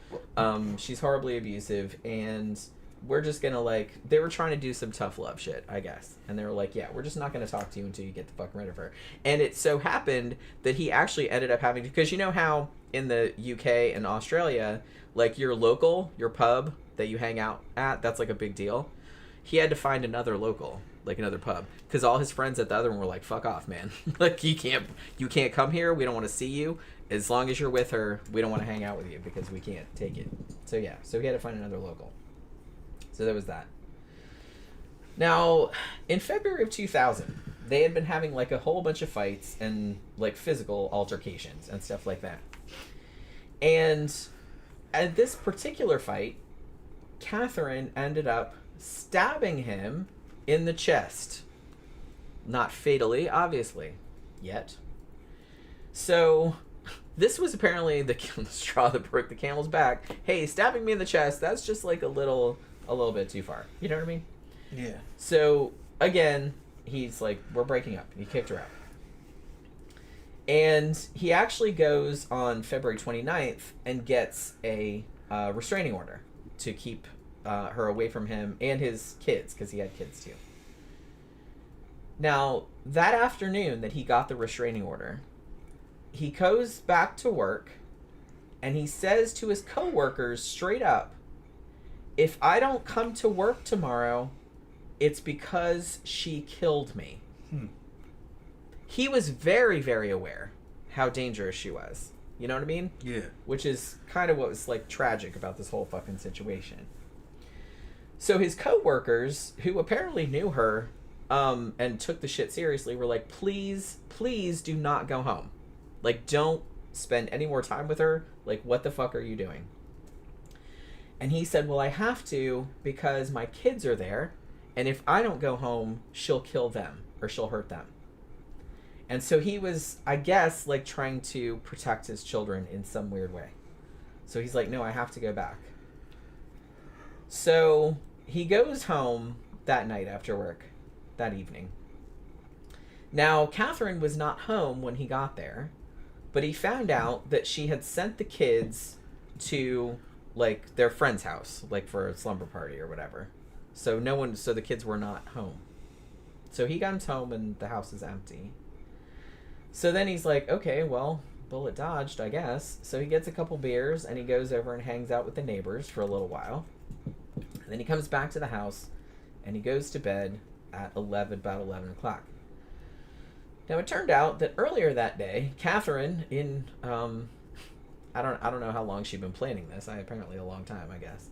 She had bought some sexy black lingerie earlier in the day. She was planning, like, a night, I guess. And she also, earlier, videotaped her kids and herself. It sounded kind of weird at the time, but in hindsight, it kind of seems like she was almost like making a will. Sorta. So like I said, I kind of feel like she was planning this shit ahead. So, Bryce is sleeping at the house, and Katherine comes home while he was still asleep. So she comes home, she sits there and watches TV for a little while, and then she goes and has a shower, as you do. And then she goes in the bedroom, he's sleeping, so she wakes him up, and then they have what they called pleasurable sex, as in both of them had orgasms, I guess. And then he went to the bathroom and like fell asleep again. All right, I have to go to the bathroom. Yeah. Speaking of bathrooms, so talk for a minute. All right. We're getting to the horror part, the horrible part. All right. Get into the good part in a minute. There's a conversation going on in the chat about the xenomorphs from Alien and Predator and shit. What were the good movies? So this is a break. We're gonna take a break. In the 90s, I remember when I was in the Army, we had a guy in the barracks who had a bunch of fucking stuff from like Aliens and Aliens 2. And there was like, he had like magazines that were like expanded universe. The Desolate one's talking about, did the xenomorphs talk? They didn't talk. They communicated with each other with radio waves. And the radio waves had emotions in them and visual images that they could fucking see in their minds when they received them. And there was like an element of language to it. And they were intelligent. They were at least as intelligent as a human, in some ways more intelligent. Like they had better memories. And that's what this guy, the book that the guy had, said. Now, you know how it is, that fucking expanded universe shit, you know, new authors come in and change shit. But based on what I saw them doing in Aliens 2, they communicated with each other. And they could do it long distance without speech. They did it with radio waves. And that's because H.R. Giger had this shit all imagined out that they were basically kind of like a virus that had grown out of a fucking toxic waste dump that had been there for millions of years underneath some damn fucking high-tech society. And they were like a parasite that fed off of fucking industrial societies. So Giger called them fucking biomechanoids, which means living machine men. So they were a carbon-based living machine-like man that could reproduce in the same way a wasp would reproduce, laying an egg in you, basically. Go to the restroom. All right, so where was I? So she comes home. He's sleeping. She wakes him up with her new sexy black lingerie on. They have sex. He has a good time. He goes to sleep. For the last time, I guess. Okay. So about 6 o'clock the following morning, one of the neighbors gets kind of worried because his car was still in the driveway, which was unusual because he had usually left for work before then, and he was very punctual and very conscientious. Like, he always went to work on time. So they're like, well, that's kind of weird that his car is still there. Like, maybe he's sick or something. And when he didn't show up at work, all his coworkers had heard the shit that he said earlier, and they took that shit seriously. Like I said, God bless them. They were like, yeah, something bad must have happened, so we need to check that out. So the employer actually sent a worker to the house, like, to go and check that out, like, see what's going on. So the employee from the company and the neighbor, they weirdly, like, they first went to the house and, like, they knocked on the bedroom window, like, I guess trying to wake him up, because they thought, oh, maybe he went out and, like, got drunk or whatever and he just overslept. That was the first thing they thought of. So they knocked on the bedroom window. No reply. So they're like, okay. They went around to the front of the house, and then they noticed that there was blood on the front door. So at this point, they're like, okay, probably we need to call the cops because something is probably wrong. So they call the cops. So the cops come, and they break in the back door. Now, I read the police report, like the officers that responded to this, which, yeah, a lot of them had a hard time after this, and I can't say that I blame them. But I read the police report, and it's so fucking freaky because it's just like matter of fact.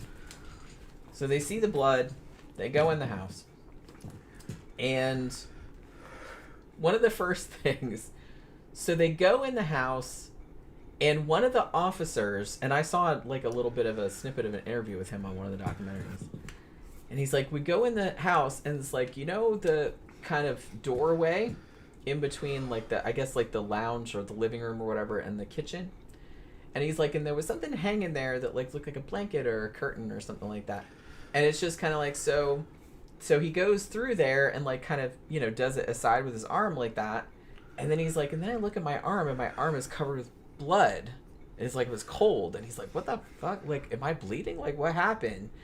And then they realize, and when I watched the Bailey Sarian thing, like, she was just like, you know how they thought it was a curtain?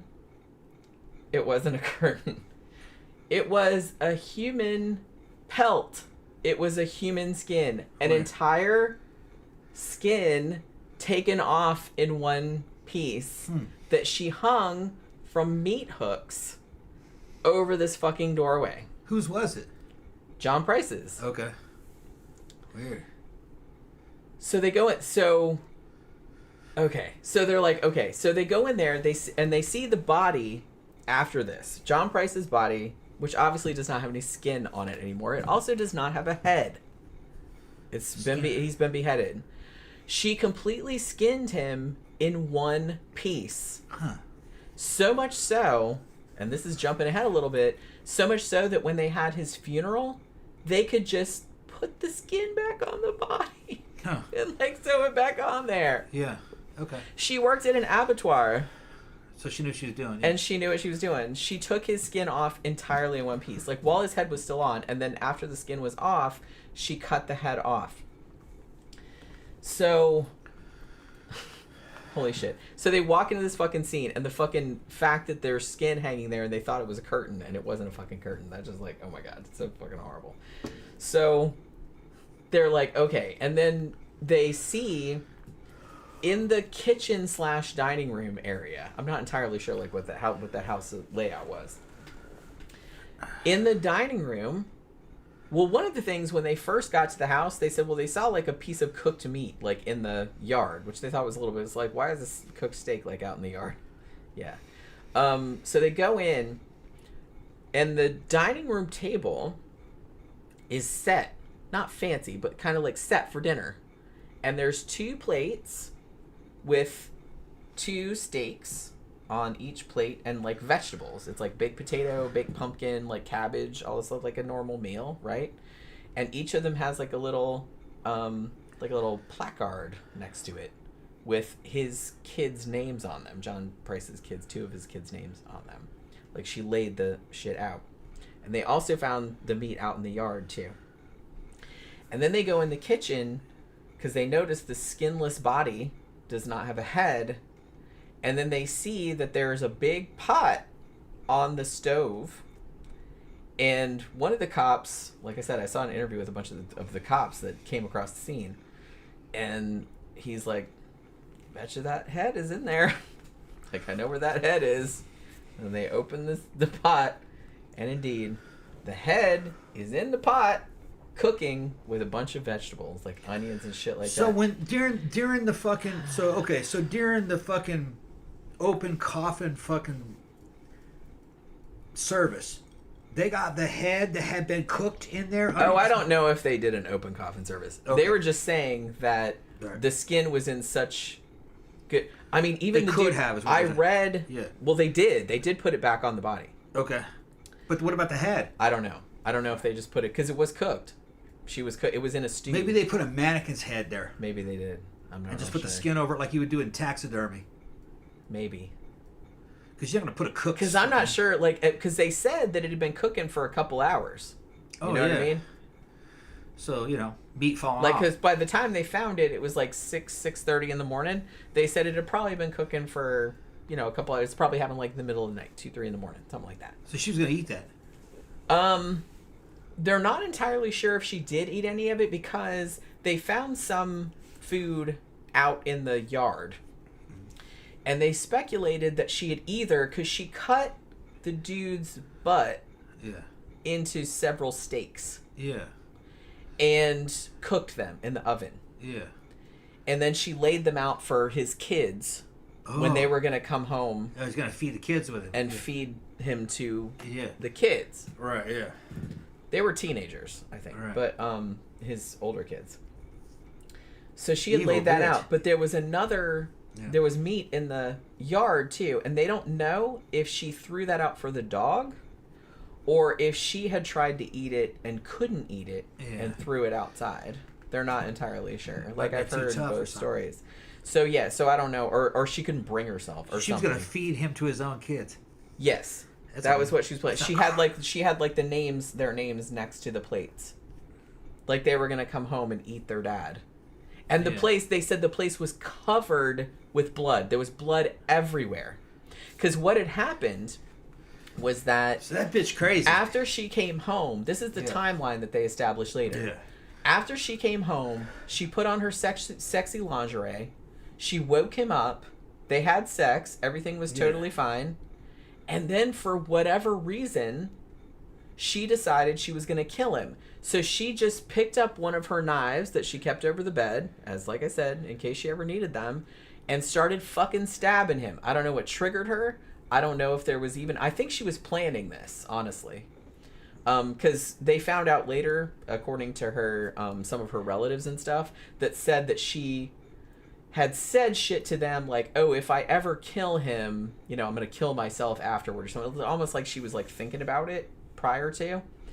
So she stabbed him. She ended up stabbing him 37 times. And it didn't kill him. Here was the fucked up thing, is that by the blood spatter through the house, they found out, like, she started stabbing him while he was in bed because he was sleeping. Yeah. And they could determine that he got up and he staggered down the hall because there's like blood spraying like all the hall, and it's getting lower and lower and as he's losing more blood, and he's getting weaker and weaker. Yeah. He got to the front door. Yeah. And opened it. Yeah. And then because there's blood on the door handle and shit like that, and then there's like a drag mark. So obviously he had got to the door and she opened the door, and she dragged him back in. Yeah, after he lost consciousness. Yeah. And then pulled him to the lounge and started skinning him. Well, after he was dead, After he was dead. They said he was dead for... I mean, thank God. But it's like, he was dead first before they started skinning him, before she started skinning him. But, like, she skinned his whole body. The dude, like I said, if you go on murderpedia.org, they have the... police report, like word for word, and the dude that wrote everything down, like that found the scene. I don't know how he could still like function after that, but okay, because he had to come into that, and this is like a small town. They don't come across this kind of shit every day, obviously. Even in big cities, this shit doesn't happen every day. So it's like he comes in there and he's just kind of like very matter of fact, and he's kind of like, and I see this entire skin, a man's pelt, hanging from these meat hooks, like over the doorway. And he's like, and it went all the way to the floor, and he's like, and you could see the man's hair, you could see his pubic hair, you could see all the stab wounds in the skin. Yeah. Just like hanging. So, and it was like all in one fucking piece. Like you see the eye holes and everything. It's just like, it was, I can't imagine. Yeah. Honestly, I heard that one of the dudes that came, like one of the crime scene process, like he was like the fingerprinting guy or something, he quit that day. He's like, nope. Can't handle that shit. Nope. Yeah. And like, I don't blame him one fucking bit. Yeah. And actually, like one of the cops that investigated the scene, he said, I didn't eat meat for like months and months after. Grossed him out. Because it was so disgusting. Because, like I said, the whole place was covered with blood. And the fucked up thing, too, was that one of the other cops said that when you first came in, like before you knew what was going on, like there was a good smell in there, like it smelled good, like ooh, like your grandma was cooking some stew or something. It was that dude's head. Oh, she was cooking some stew, all right. It was that dude's head. It was the dude's head. Yeah. Like she beheaded him after he was dead because they said you could see the outline of where the head had been. Yeah. You know what I mean? Like there's all this blood there, but like you could tell that's where the head was. I wonder what her plan was, to feed him the head too, to bring him the head after they ate the steaks. I'm not real sure. Like she was making a stew out of the head, and then she must have eaten some. Yeah, they thought maybe she ate some and like she either didn't like it or she felt guilty about it. I don't see that happening. I mean, going this far. But man. I mean the fact just the shit about you coming in a house and being like, "Oh, hey, blanket." Yeah. Oh, it's not a blanket. Yeah. It's a whole human skin. Yeah. Yay. Oh my god, I can't imagine. So it's just kind of, those people all probably had PTSD. And I don't blame them one bit. Shit. So it's like, so And then they're like, what the fuck? And they're like, all this kind of stuff. And they're just like, holy shit. And then they hear snoring coming from somewhere else in the house. And they discover that Katherine is still in the house, asleep. Now, what the story was, and what she had told her relatives previous, was that, if she ever killed him, she was going to kill herself afterward. So I think she was kind of trying to make it look like she had taken an overdose. But from what I heard, I don't know if this is true or not, but from what I heard, when they did like they do the analysis or whatever, like the drug analysis, the amount of drugs she had taken was not enough to kill her. So I kind of feel like it was maybe a stunt. I'm not really sure. But she was kind of unconscious. They carried her out of the house and like stuck her out in the yard for a second until they were like figuring out what the fuck was going on. You know what I mean? Oh, another thing too that they found out, and they didn't find this out until later, but that after she had skinned the dude and beheaded him and put his head in the pot and all of that and like cooked it up with onions and whatever the fuck, because there was like cooked vegetables in there. She was making stew. Yeah. She left the house with his wallet and withdrew $1,000 from his bank account. And they have never found that money. They're not sure where she put it, like what she was going to do with it or She nothing. blew that shit. Well, she wasn't, I mean, she didn't go anywhere to blow it, is what I'm saying. Because she basically went out after she killed him, and then she came back to the house with the dead guy. But they never found it. Yeah. But they never found it. Huh. So I don't know what she did with it. But they didn't find that out until later, that she had taken all that money. Weird. So, yeah. Stabbed 37 times. And they, like I said, they find his headless body, and he's skinned. Obviously, he doesn't have any skin, just like in fucking Hellraiser. So they're just like fucking laying there in the goddamn floor. Man, that's wild. I mean, yeah. Also, she had left a note on top of, it was like a picture of him, like a photograph of him. And she had left a note on it. And remember how I said that she was kind of like functionally illiterate? Okay. So the note says this, and I've seen a picture of it. It's like about what you'd look like, like what you would think from like an illiterate person. It says, "Time got you back, Jonathan," but spelled wrong, "for rapping," which I assume means raping, "my doubter," D-O-U-T-E-R, which I guess means daughter, period. "You to Beck," who was actually Price's daughter, I guess was named Becky or Rebecca, "for Ross," I don't know who that is, "for Little John," who was his son. "Now play with Little John's dick, John Price." That's what the note said. So it seemed from that incoherent rambling that she was trying to say that she had killed John Price in retaliation for raping her daughter and molesting his own kids. That's kind of what it sounds like. They did investigate this angle, not that it makes it any better, but I'm just saying they didn't really find any evidence of that.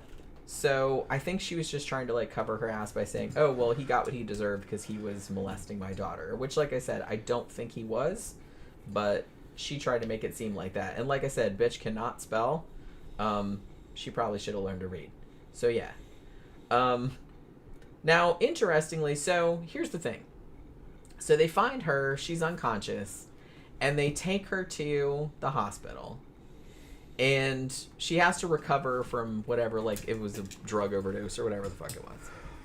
Where she apparently tried to kill herself. I don't know if I believe that she was really trying to do that or if it was just a stunt, like I said. So when she woke up, she claimed that, which a lot of them do this, that she did not remember anything. She just blacked out. The last thing she remembers, she says, was coming home, putting on her sexy black lingerie, having sex with him, and going to sleep. That's all she remembers.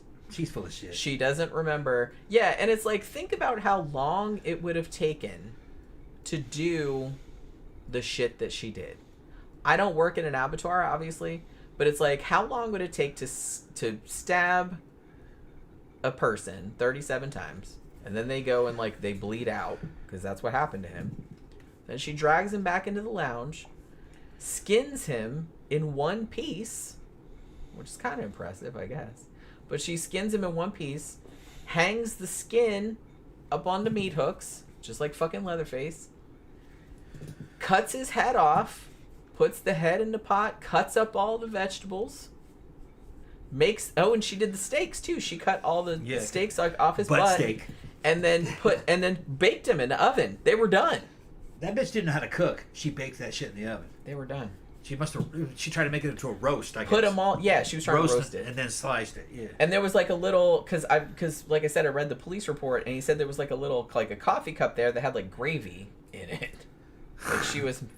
Okay. Oh my God, I just can't. And so...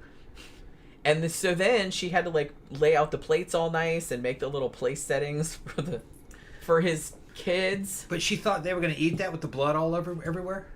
See, that's she must I be don't fucking know. crazy. Well, see, that's the thing. She crazy. Another thing too, and this kind of came out later, was that she had reportedly told at least one of her relatives, perhaps more, that here's another thing. But pro tip: if you're gonna commit a crime, especially like this, don't tell anybody. You know what I mean? Don't tell anybody, because that's gonna come back to bite you in the ass later on. So her relative said, she used to say shit like that. Oh, if I kill him, I'll kill myself afterward. And also, if I kill him, I'll get away with it because I'll just act crazy. Yeah. So I kind of feel like she was just maybe trying to do something so egregious that everybody would be like, what the fuck? This person cannot be sane. And I think she thought she would get away. Like, I don't think she thought... Did she think she would just get away with it? Oh, you're fine. Just go be free? No, they're going to put you in a mental asylum. But, well, see, that's what I mean. It's just kind of like... She probably just thought she'd go to mental asylum and come out in a couple years. But see, well, yeah. But you do shit like that, even if they put you in a mental hospital... You ain't coming out. You're not coming out. No. Like, I don't really know what you're... I don't know. Maybe, like I said, I'm trying to apply logic to people that are not, like, fucking logical. In a prison, they give you a definite sentence to serve. In a mental institution, they let you out when they think you're well. Them bitches are never going to think you're well. No. It's life. Especially this kind... You do this kind of shit... They're like, no, we're just like going to put you in there where you're throwing away, we're throwing away the key. Yeah. You were never coming out. Another thing that she did too was that, like, other than the weird note that she left, like, accusing John of raping her daughter and molesting the son, I think is what she was trying to get at. Like I said, she can't really read or write, so I'm not really sure if that's what she was implying. But she also did this weird thing where she posed the skinless, headless body. Like, she crossed the legs, like, in a weird way, and, like, she draped the arm, like, over this, like, 2-liter bottle kind of thing. Like, she was trying to, like, humiliate him further. I kind of feel like, I think a lot of the psychiatrists that talked to her thought that she was trying to humiliate him in death also, which is why she did a lot of the shit that she did, like, putting the skin on display and everything. So there was that, too. So... They arrest this bitch, and she says she doesn't remember anything. The last thing she remembers is just going to sleep after they had sex. And I don't know what happened. Obviously, they didn't really believe her. What she did at first, she offered to plead guilty to manslaughter, and they were just like, no, that's not going to work out for us. I'm sorry. So they brought her in on charges of first-degree murder, obviously. Now, the first plea that she entered was not guilty. And there was a couple of, like her lawyer got sick or something like that. So they had to kind of, like, postpone it or whatever. Now, when the trial started, they had, like, all these people there for the jury. And basically they said, they told them, look, you're going to have to, like, look at pictures of a dude that was skinned and his head was cut off and boiled in a stew and all this other kind of stuff. At which point, like, a lot of the prospective jurors were like, yeah, no, and no thanks. I don't really want to be involved in that. So a lot of them did. At least they gave them a choice. You know what I mean? And a lot of them did leave. So the ones that stayed, they kind of hung around. And then the weird thing, though, was that her attorney... Can you imagine having to represent this? I can't imagine. Like, what fucking angle would you come at? So, the attorney, like, talks to the judge. And then there's like, okay, we'll come back tomorrow. And then the next day, Katherine had changed her plea to guilty. No one is sure why she did that. Because she was still claiming that she didn't remember doing any of this stuff. She did admit that she had killed him. But she said that, she said she did it in retaliation for the shit that he was doing to her kids and his kids, which they found out was probably not true. But she never admitted, and as far as I know to this day has never admitted, doing the skinning and the beheading and the cooking and the feeding, the potential feeding to the children and all of that. Like, she always said, I don't remember any of that. That's what she says. So the police arrived before the kids came home? Yeah. Okay. Well, and see, I don't even think the kids were teenagers. Yeah. And I guess they lived there, but it's just like, I'm not really sure like what time they were expected home. Right. Like, because this happened like overnight and the kids weren't there, so I don't know if they were with their mom or if they were somewhere else or staying with friends or whatever. So it's like, potentially they probably wouldn't have been home until much later that afternoon anyway. I mean, the cops got there at like 6:30 in the morning, right? So it's just kind of like, so I don't know. I mean, the kids weren't there then. She must have killed him in a fury and then fucking did all the crazy shit to try to fucking protect herself. To make it, well, I'm crazy, I don't know what I'm doing, I'm going to go to the mental hospital. But then once she's in the system, she says, oh, fuck it, no, I'm guilty. Maybe she realized, I don't want to go to a mental hospital. It's worse than prison. Maybe she thought that. Yeah, I'm not real sure. It's just, nobody really knows, because like I said, she's never really admitted it, and she's never... Well, she's a lunatic, but... Yeah, but and that's what I mean, Yeah, and yeah. it's maybe that's the mistake that I'm making, is I'm Yeah. trying to, like, apply, like, rational thinking Yeah, to, no, like, she's a someone who's lunatic. obviously not rational. Yeah. So it's just kind of like, you would think, because in the past, given her history, she was very... I don't want to say she was predictable. She was predictable in the sense that if you did something to make her mad, she was going to hit you in the face with an iron. You know what I mean? So you would think that something like this, something specific would have triggered it, but in this situation, it doesn't really seem like that. And I kind of feel like, at least according to people that she talked to, like her relatives and stuff prior to this incident, it seemed like she was planning this. But I'm not really sure why she was planning it. Like, I don't really know if there was some shit going on where he was going to leave her, or... Because it does seem like she had abandonment issues, if you want to call it that. Where it's like, as long as... the second somebody said that they were going to leave, or they had met somebody else or something like that, like, she would wig the fuck out. Maybe she just thought he was going to leave her. Yeah, because there was that, too. Because she did seem... Like I said, she did... Paranoid. Yeah, and like I said, it wasn't always paranoia, because some of the boyfriend did cheat on her, so it wasn't like she was making it up. But like sometimes she was accusing them of stuff that they hadn't necessarily done. Like sometimes they had done it, sometimes not. You know what I mean? So I'm not really sure what triggered something this out there. You know what I mean? It's just, and it seemed very calculated. Yeah. And I'm not really sure what her end game was, in the sense that she killed him. She started stabbing him while he was sleeping, right? Yeah. And then did all this shit to his body, like after he was dead, like to humiliate him, it seemed like. But it's just kind of like, I'm not really sure what she thought she was accomplishing, though. She thought that he was betraying her in some way. But you're talking about a crazy person. They can just come up with things in their mind. You know what I mean? Yeah. But she thought that he was betraying her in some way. So he had to go. And then once he was fucking dead, she's like, oh shit, I'm in trouble now. So then it's just like one thing after another. You know, it's like Taylor's your business. Yeah, it's almost like, well, Taylor Shabusiness, the weird thing about her is that I kind of feel like she wasn't even really thinking about anything. She was just kind of like, ooh, neat. Having sex with a dude, decided to kill him, and then started eating him while she's killing him and shit. And she couldn't even really explain it. There was no reason for it. They weren't fighting. There was nothing. And she was just kind of like, oh, wouldn't it be cool if I strangled this person to death? And wouldn't it be cool if I cut his dick off while I was sucking it? Like, what the fuck? Like, why do you even think those things? Taylor Shabusiness, if you guys don't know that case. We did a show about her a while back. A little while back. She had a boyfriend, and he was into like erotic asphyxia, where she'd fucking like choke him out, and while they were having sex or him jerking it, something like that. And she said, "I want it to be like if I actually were just keep doing this." You know what I mean? Yeah, what would happen if I just kept strangling? Like he'll die. That's what will happen if I just let him die, and then she continued to have sex with him and fucking cutting things off of him and fucking put his head in a bucket.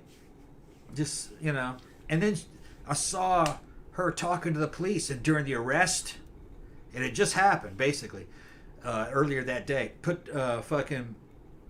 She gets arrested. She talks to the cops about it and everything, and she's talking about like it was just nothing. Yeah, it's like it was. No, it's okay. And then, no big. And then she was like fucking like sneering, like, "Why are you guys so pissed?" You know what I mean? Fucking. What are you mad at me for? Yeah, we were having fun. I just wanted to, you know. Yeah, she thought that that was normal sex. You guys are taking this way too seriously. Yeah, they were like that. You're like, oh no, he's my boyfriend. I can do what I want with him. That type of deal. I mean, it was the whole thing. So but in this situation, I feel like Katherine Knight absolutely had planned to kill him, and probably had planned to kill him this particular night because she specifically sent the kids away to stay at a friend's house. She bought the lingerie. Yeah. She woke him up when she got home, like, hey, we're going to have sex. It'll be super fun. And, you know, and it was apparently fun.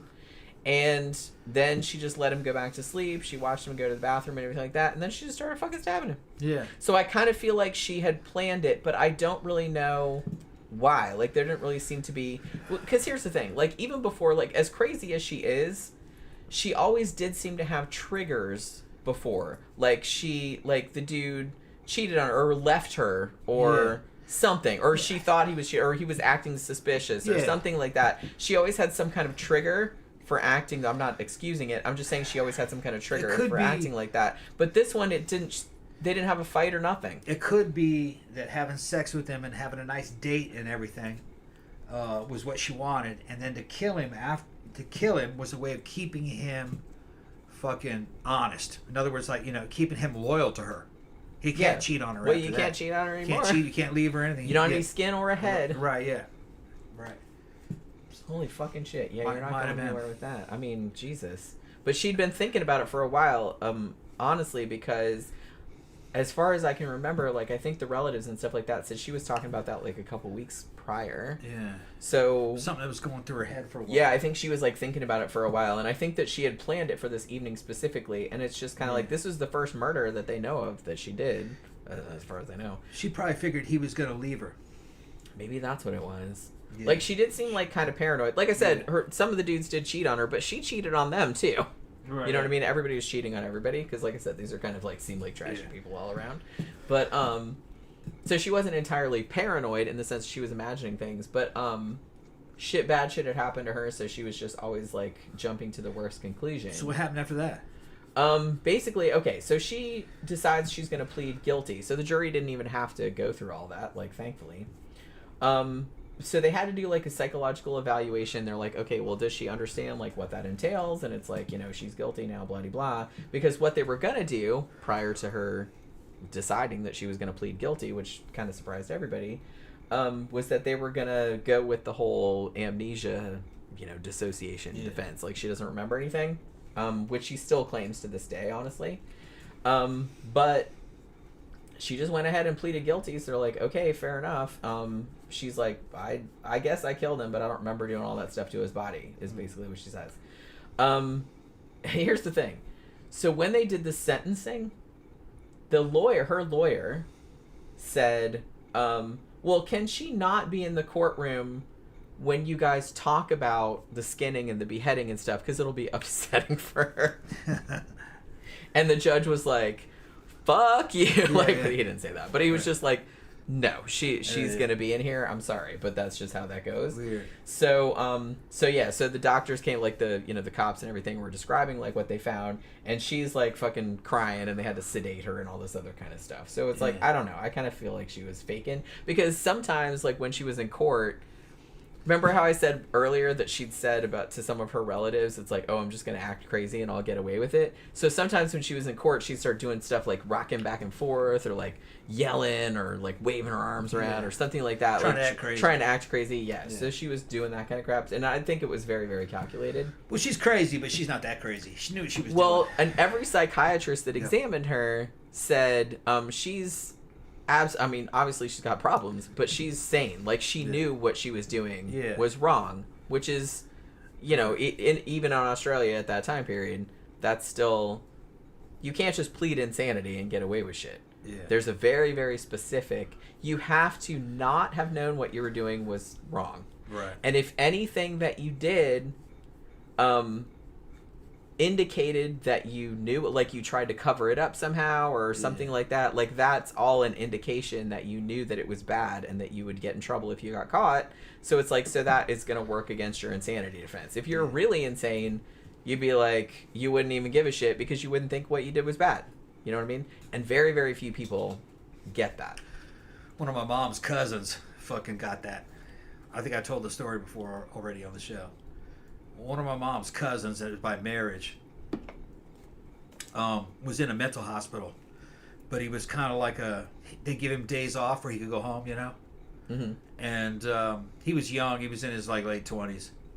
So he goes home to his family and fucking takes the fucking kid. He had a kid. Takes the kid out onto the lake, because there was a lake behind the house. Comes back in. They asked him, said, where's the kid? He goes, oh, I sacrificed him to God. And he was out in that boat with a fucking knife fucking wound right in his fucking... And he was a little baby. He was like 3. Like, can we not let mentally ill people like take babies anywhere? Yeah. And he got insanity. They didn't. He spent the rest of his life. Well, see, I can see that because it's like he obviously didn't think what he did was bad. Yeah, he was like, "Oh, God called him, so I had to." Oh, just sacrifice the baby. It was kind of like Abraham and Isaac. It was that kind of thing. Man, I always thought that story was so fucked up. Yeah, and he was having like religious delusions and stuff all the time. Very common. That's very common. God talking to him with yeah. He didn't even hide it. They said, "Where's your son?" He goes, "Oh, I sacrificed him. He's out in the boat." See, that, like I said, that kind of thing is more indicative of insanity, because you don't realize what you did was bad. Yeah, I got a picture of him around here somewhere downstairs in those fucking old family photo books. I've only seen that one picture of him. He was blonde, mustache and beard, kind of long 70s kind of hairdo, and creepy looking. And I think he's got the kid that he killed. He's got a baby in his arms. He was like real religious, but crazy as fuck. And God kept talking to him. Like I said, that's very common. He was in a mental institution when he did that, and they let him out that one day and fucking killed his own kid. But I guess how could they know? Yeah, that's what I mean. You can't know. Right, and then that was it. So, like in hindsight, it's fucked up. But he spent the rest of his life fucking in that hospital. But that kid's still dead, though. Yeah, right. That's what I mean. You can't. Yeah, it was a little kid, like 3. Can't take chances. 2 or 3 with that kind of shit. Well, the weird thing about this bitch, Katherine Knight, as far as anyone knows, she never hurt, because she had a bunch of kids. Yeah. And she was around a bunch of kids because her boyfriends had kids and stuff like that. And she apparently never hurt them, and they liked her. I never heard about her hurting the kids. Yeah. Please correct me if I'm wrong, but nobody ever reported that. All the kids seemed to like her, but honestly, I would never let my children around this. But I would never let any human around this woman, because holy crap, what the fuck? Yeah. Like, you never knew when she was gonna fucking pop off. You know what I mean? Yeah. So it's just kind of like, so yeah. Here's the thing: there's like, oh yeah, Tammy said, yeah, we wouldn't want to upset her. Yeah, she didn't want to hear about the decapitated. Like, well, you did that, did that, but I didn't remember. Yeah, I doubt that very highly. It wasn't me; it was somebody else. Yeah, it wasn't me; it was somebody. I dissociated. But okay, I know that is a thing that happens. Son of Sam did it. I know that is a thing that happens, but it's very rare, and I do not think that was the case here. I think she absolutely remembered every single fucking thing she did. She just didn't want to admit it. She wasn't in the right mind at the time, probably, when she was doing it. But that bitch was probably never in her right mind. Just, I kind of feel like, yeah. What even is your right mind when you're this person? Yeah. I can't imagine what is going through this person's head. It made sense to her. Day to day. It made sense to her at the time. I guess. I'm kind of... See, this is what fascinates me about... I know you get on my case about, like, what, like, true crime, and I'm, like, morbid and stuff like that, but it's just kind of like, this kind of shit fascinates me. Like, what the fuck is going through their heads? I would love to get inside their head just on a day-to-day basis. What do they think about? What are they thinking about? Like, how do their thinking processes go? Well, I think that was what was so fascinating to me about, remember the book that Sophie sent me about BTK? Yeah. And it was, like, all the letters that he had written to Catherine Ramsland. And the way that his mind worked, like, at least according to the letters that he wrote, which were quite extensive, and I was just kind of like, his mind was just fascinating to me, because I'm like, it was like alien. Yeah, well... The way that his mind worked was alien to me. Yeah, well... just, so that was kind of, like, fascinating. It makes sense when you look at the data. All right. Average IQ for Caucasians is 100. All right. That's not very intelligent. And then you take a person that has the average IQ of 100, and then you make them crazy, and also, like, a lot of bad experiences. They're going to do some fucking weird-ass shit that doesn't make any sense to a person of 130 or 140 IQ. Like, this motherfucker's out of his fucking mind. That's what they locked him up, But see, that's what's interesting to me, because I don't think like that. No. Well, but I can understand... But you don't have 100 IQ or 80 IQ and you're crazy. No, I know. Because crazy people can have IQ, too. You have really intelligent people who are crazy. Oh, I know. I've known it. And they don't quite do the same thing as a fucking average or under it. It's different. That's crazy. Right, yeah. It's different. My dad was friends with a dude named fucking, what was his name? I forgot his name. My dad was friends with him and fucking used to fucking fly airplanes with him. All right? And this dude was, he was a doctor. And he was writing a book on the fucking Indians down the Yucatan Peninsula. And he had a fucking Cessna airplane that looked like shit. And he would fucking, in Mississippi, would take off from his backyard without any fucking pilot's license. His pilot's license was long gone, but he would fucking fly that plane across the Gulf of Mexico and go to the Yucatan Peninsula underneath the radar the whole time, clandestinely. The fucking airplane was blue. It was painted with fucking house paint. I saw it. It had a fucking woman's face on the fucking tail. Looked like he just painted it by hand. I'm trying to remember his name. I almost remembered his name. Like, for what purpose was he doing that? Just because he was going down there to do mezcal with the fucking Indians, and he was writing about their fucking. He was like doing anthropology, but he was fucking crazy too. He'd walk around town in a fucking robe with the fucking. This is down in Mississippi, and constantly on LSD and fucking psychedelic drugs, and he had a huge, fantastic gun collection. Because he worked at a place that was an arms depository, a World War II arms depository, and he could buy guns for the price of steel. He had a Soldiergen 20mm cannon that he loaned to me, and I took it out to the deer woods, and I only had 5 rounds. That's all he gave me, and they were $10 a piece, $50 worth.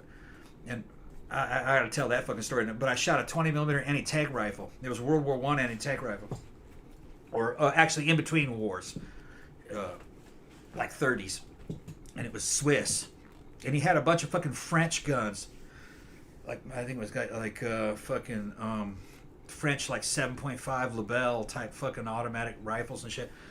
But he was crazy. He would fly that fucking plane across the Gulf of Mexico, but you can't put enough fuel in a Cessna to fly across the Gulf of Mexico. So he had fuel tanks in the fucking tail, and he would put the fucking Cessna on autopilot and go back there and hook up a hose that went out the window and went to the top of the fucking wing where you refueled it, and he would hand crank fucking fuel into the fucking tanks as he was flying. That's kind by of himself. Genius. Yeah, he was Also intelligent, crazy. but he was fucking crazy. What had happened if that pump failed? Yeah. You're over the fucking Gulf of Mexico, You're man. You hit crashing the into the Gulf of Mexico is what's going to happen. Yeah, my dad asked me this, what happens if the fucking pump fails? And he goes, I got survival rafting. He had a blow-up kid's raft with a fucking paddle and like, and like fucking snack crackers and shit. It might keep you alive for a few hours before you get eaten by sharks. So he could paddle back, yeah. Good luck. Yeah. I mean... I'm trying to remember what his name was. I love this. Sesby says, Yeah. murder takes so much effort. Meanwhile, there are so many nights where I can't even be bothered to cook dinner. She did both. Right? Yeah. I don't... Man. Like I said, the whole thing about... Like, killing somebody in the heat of the moment. Like, I can almost understand that. You know what I mean? Like, you get really, really mad. You know, you're really drunk or you're just really mad or something like that. Like, shit happens. You know what I mean? I get that. It's not excusable. I just get it. But to do that, to stab somebody 37 times, and he wasn't even fighting. He was sleeping. Yeah. She just starts fucking stabbing.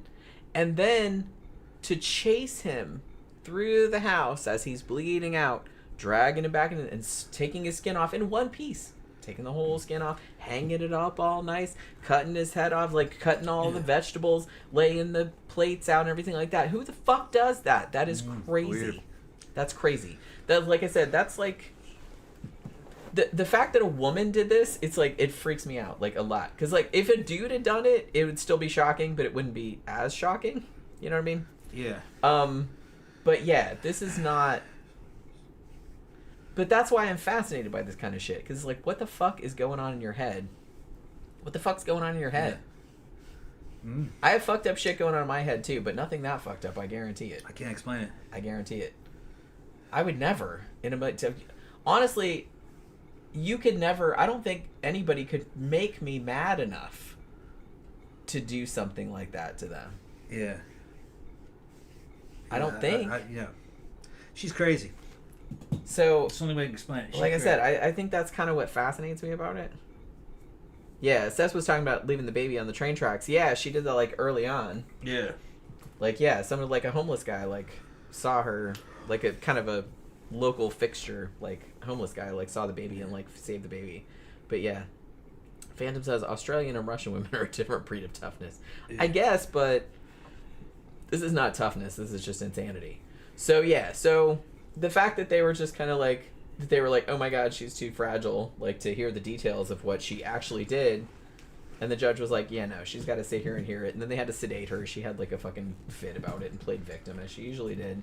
So it was that. So basically the judge is just kind of like I said, they gave her life in prison. And he even wrote on the thing, never to be released. Like, don't ever let her out. No parole, nothing. And this is the first time in Australian history, and this was 2001, that this happened. This is the first time that a woman had been sentenced to life without parole. And basically, he's just kind of like, so she's in there in prison for like 5 years. And then she appealed the life sentence. And her argument was that the penalty was too severe. Yeah. That's severe. Too much, yeah. It's too much, yeah. Baby. Honey. Okay, then I retract your... I vacate your sentence Sweetheart. of life. I vacate your sentence of life imprisonment You and stabbed sentence you to a man. 300 years. You stabbed a sleeping man 37 times. Skinned him and tried to feed him to the Skinned skids. him. Yeah. Cut his head off. Yeah. Made a stew out of his head. Cut off his butt. Yeah. Cooked his meat and Yeah. potentially tried to serve it to his children. Yeah. And you think that a life sentence without parole is too severe? Yeah. Fuck you. Yeah. That was like pretty much basically what the judge didn't say. The Fuck judge you. said, But yeah. the judge was just kind of like, no. Yeah. Like, pretty much. Actually, the judge said, and this is a quote, this was an appalling crime, almost beyond contemplation in a civilized society. Yeah. So it's just kind of like, yeah, no, I don't want to hear it. So, hooray. So she's still in prison to this day. From everything that I've heard, there's not a huge amount of reports because apparently she's very well behaved in prison, and she's like a model prisoner, and she's kind of like she's taken on a leadership role. I guess she like sings in the church choir, and everybody listens to what she says, and probably they're fucking terrified of her. You know what I mean? Because I've also heard that if you don't do what she wants, or if you cross her or something like that, she will remind you of the shit that she did and kind of threaten to do the same thing. Yeah. So I'm sure that everybody is probably fucking terrified of her at this point. So, but she hadn't gotten any fights. There's no, like, I couldn't find any records that she had gotten any fights in prison or gotten in trouble in prison. Like, she's apparently very well behaved. So, I don't know, man. I kind of feel like this kind of person, I don't think they get better. Maybe they get better at hiding it. Maybe as you get older, it just kind of like isn't as, I don't know. I guess the you acting out is like not as fucking bad. Well, as she's in a controlled environment, so there isn't the same kind of stimuli going on, and you know what I mean. And she's older now, so it's not going to quite. They chill out. Even serial killers chill out after a while. They're still fucking crazy, and you got to pay for your. Yeah, because she's what, like 69? Yeah, I guess she'd be like 69, 70. She's crazy. Got bad brains. Yeah, I kind of feel like this woman here. This is another thing. I feel like upbringing is a lot of it, but a lot of people had shitty upbringings. Yeah. I kind of feel like you have to have that other. You have to have some kind of genetic proclivity toward this to end up at the place where she ended up. Because obviously, this is way out there. You don't even see this with a lot of serial killers. Like, this level of depravity. I mean, yes, she only killed only one person. But, the fact that she did all of that, like I said, even a lot of serial killers don't do that.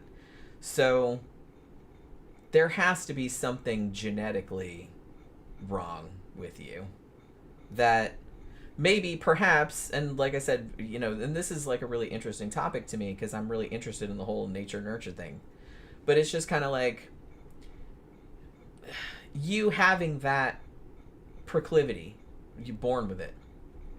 Had you been raised in a healthy, safe, loving environment, probably wouldn't have come to anything. You know what I mean? You might have turned out perfectly fine, perfectly functional. Nothing would have happened.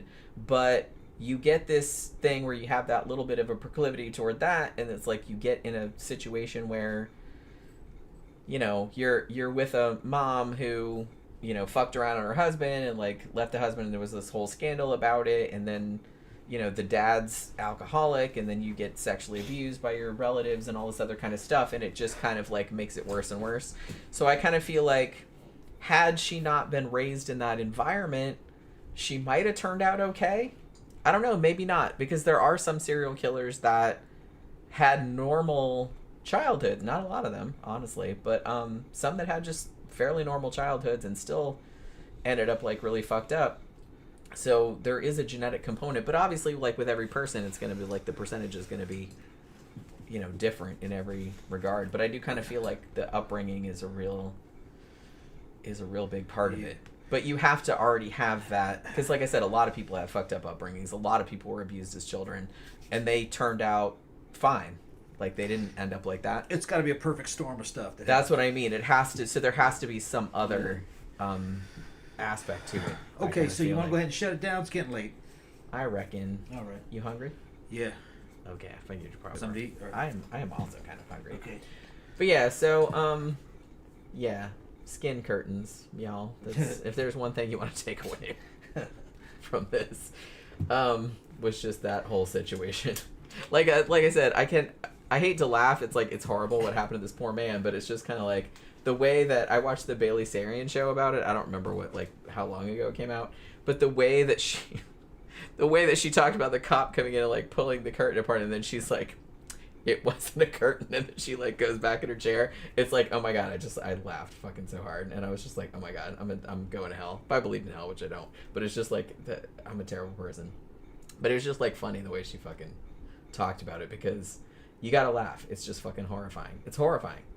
So yeah. So hopefully you guys enjoyed this show, if that's the right word, because this is a pretty horrible case.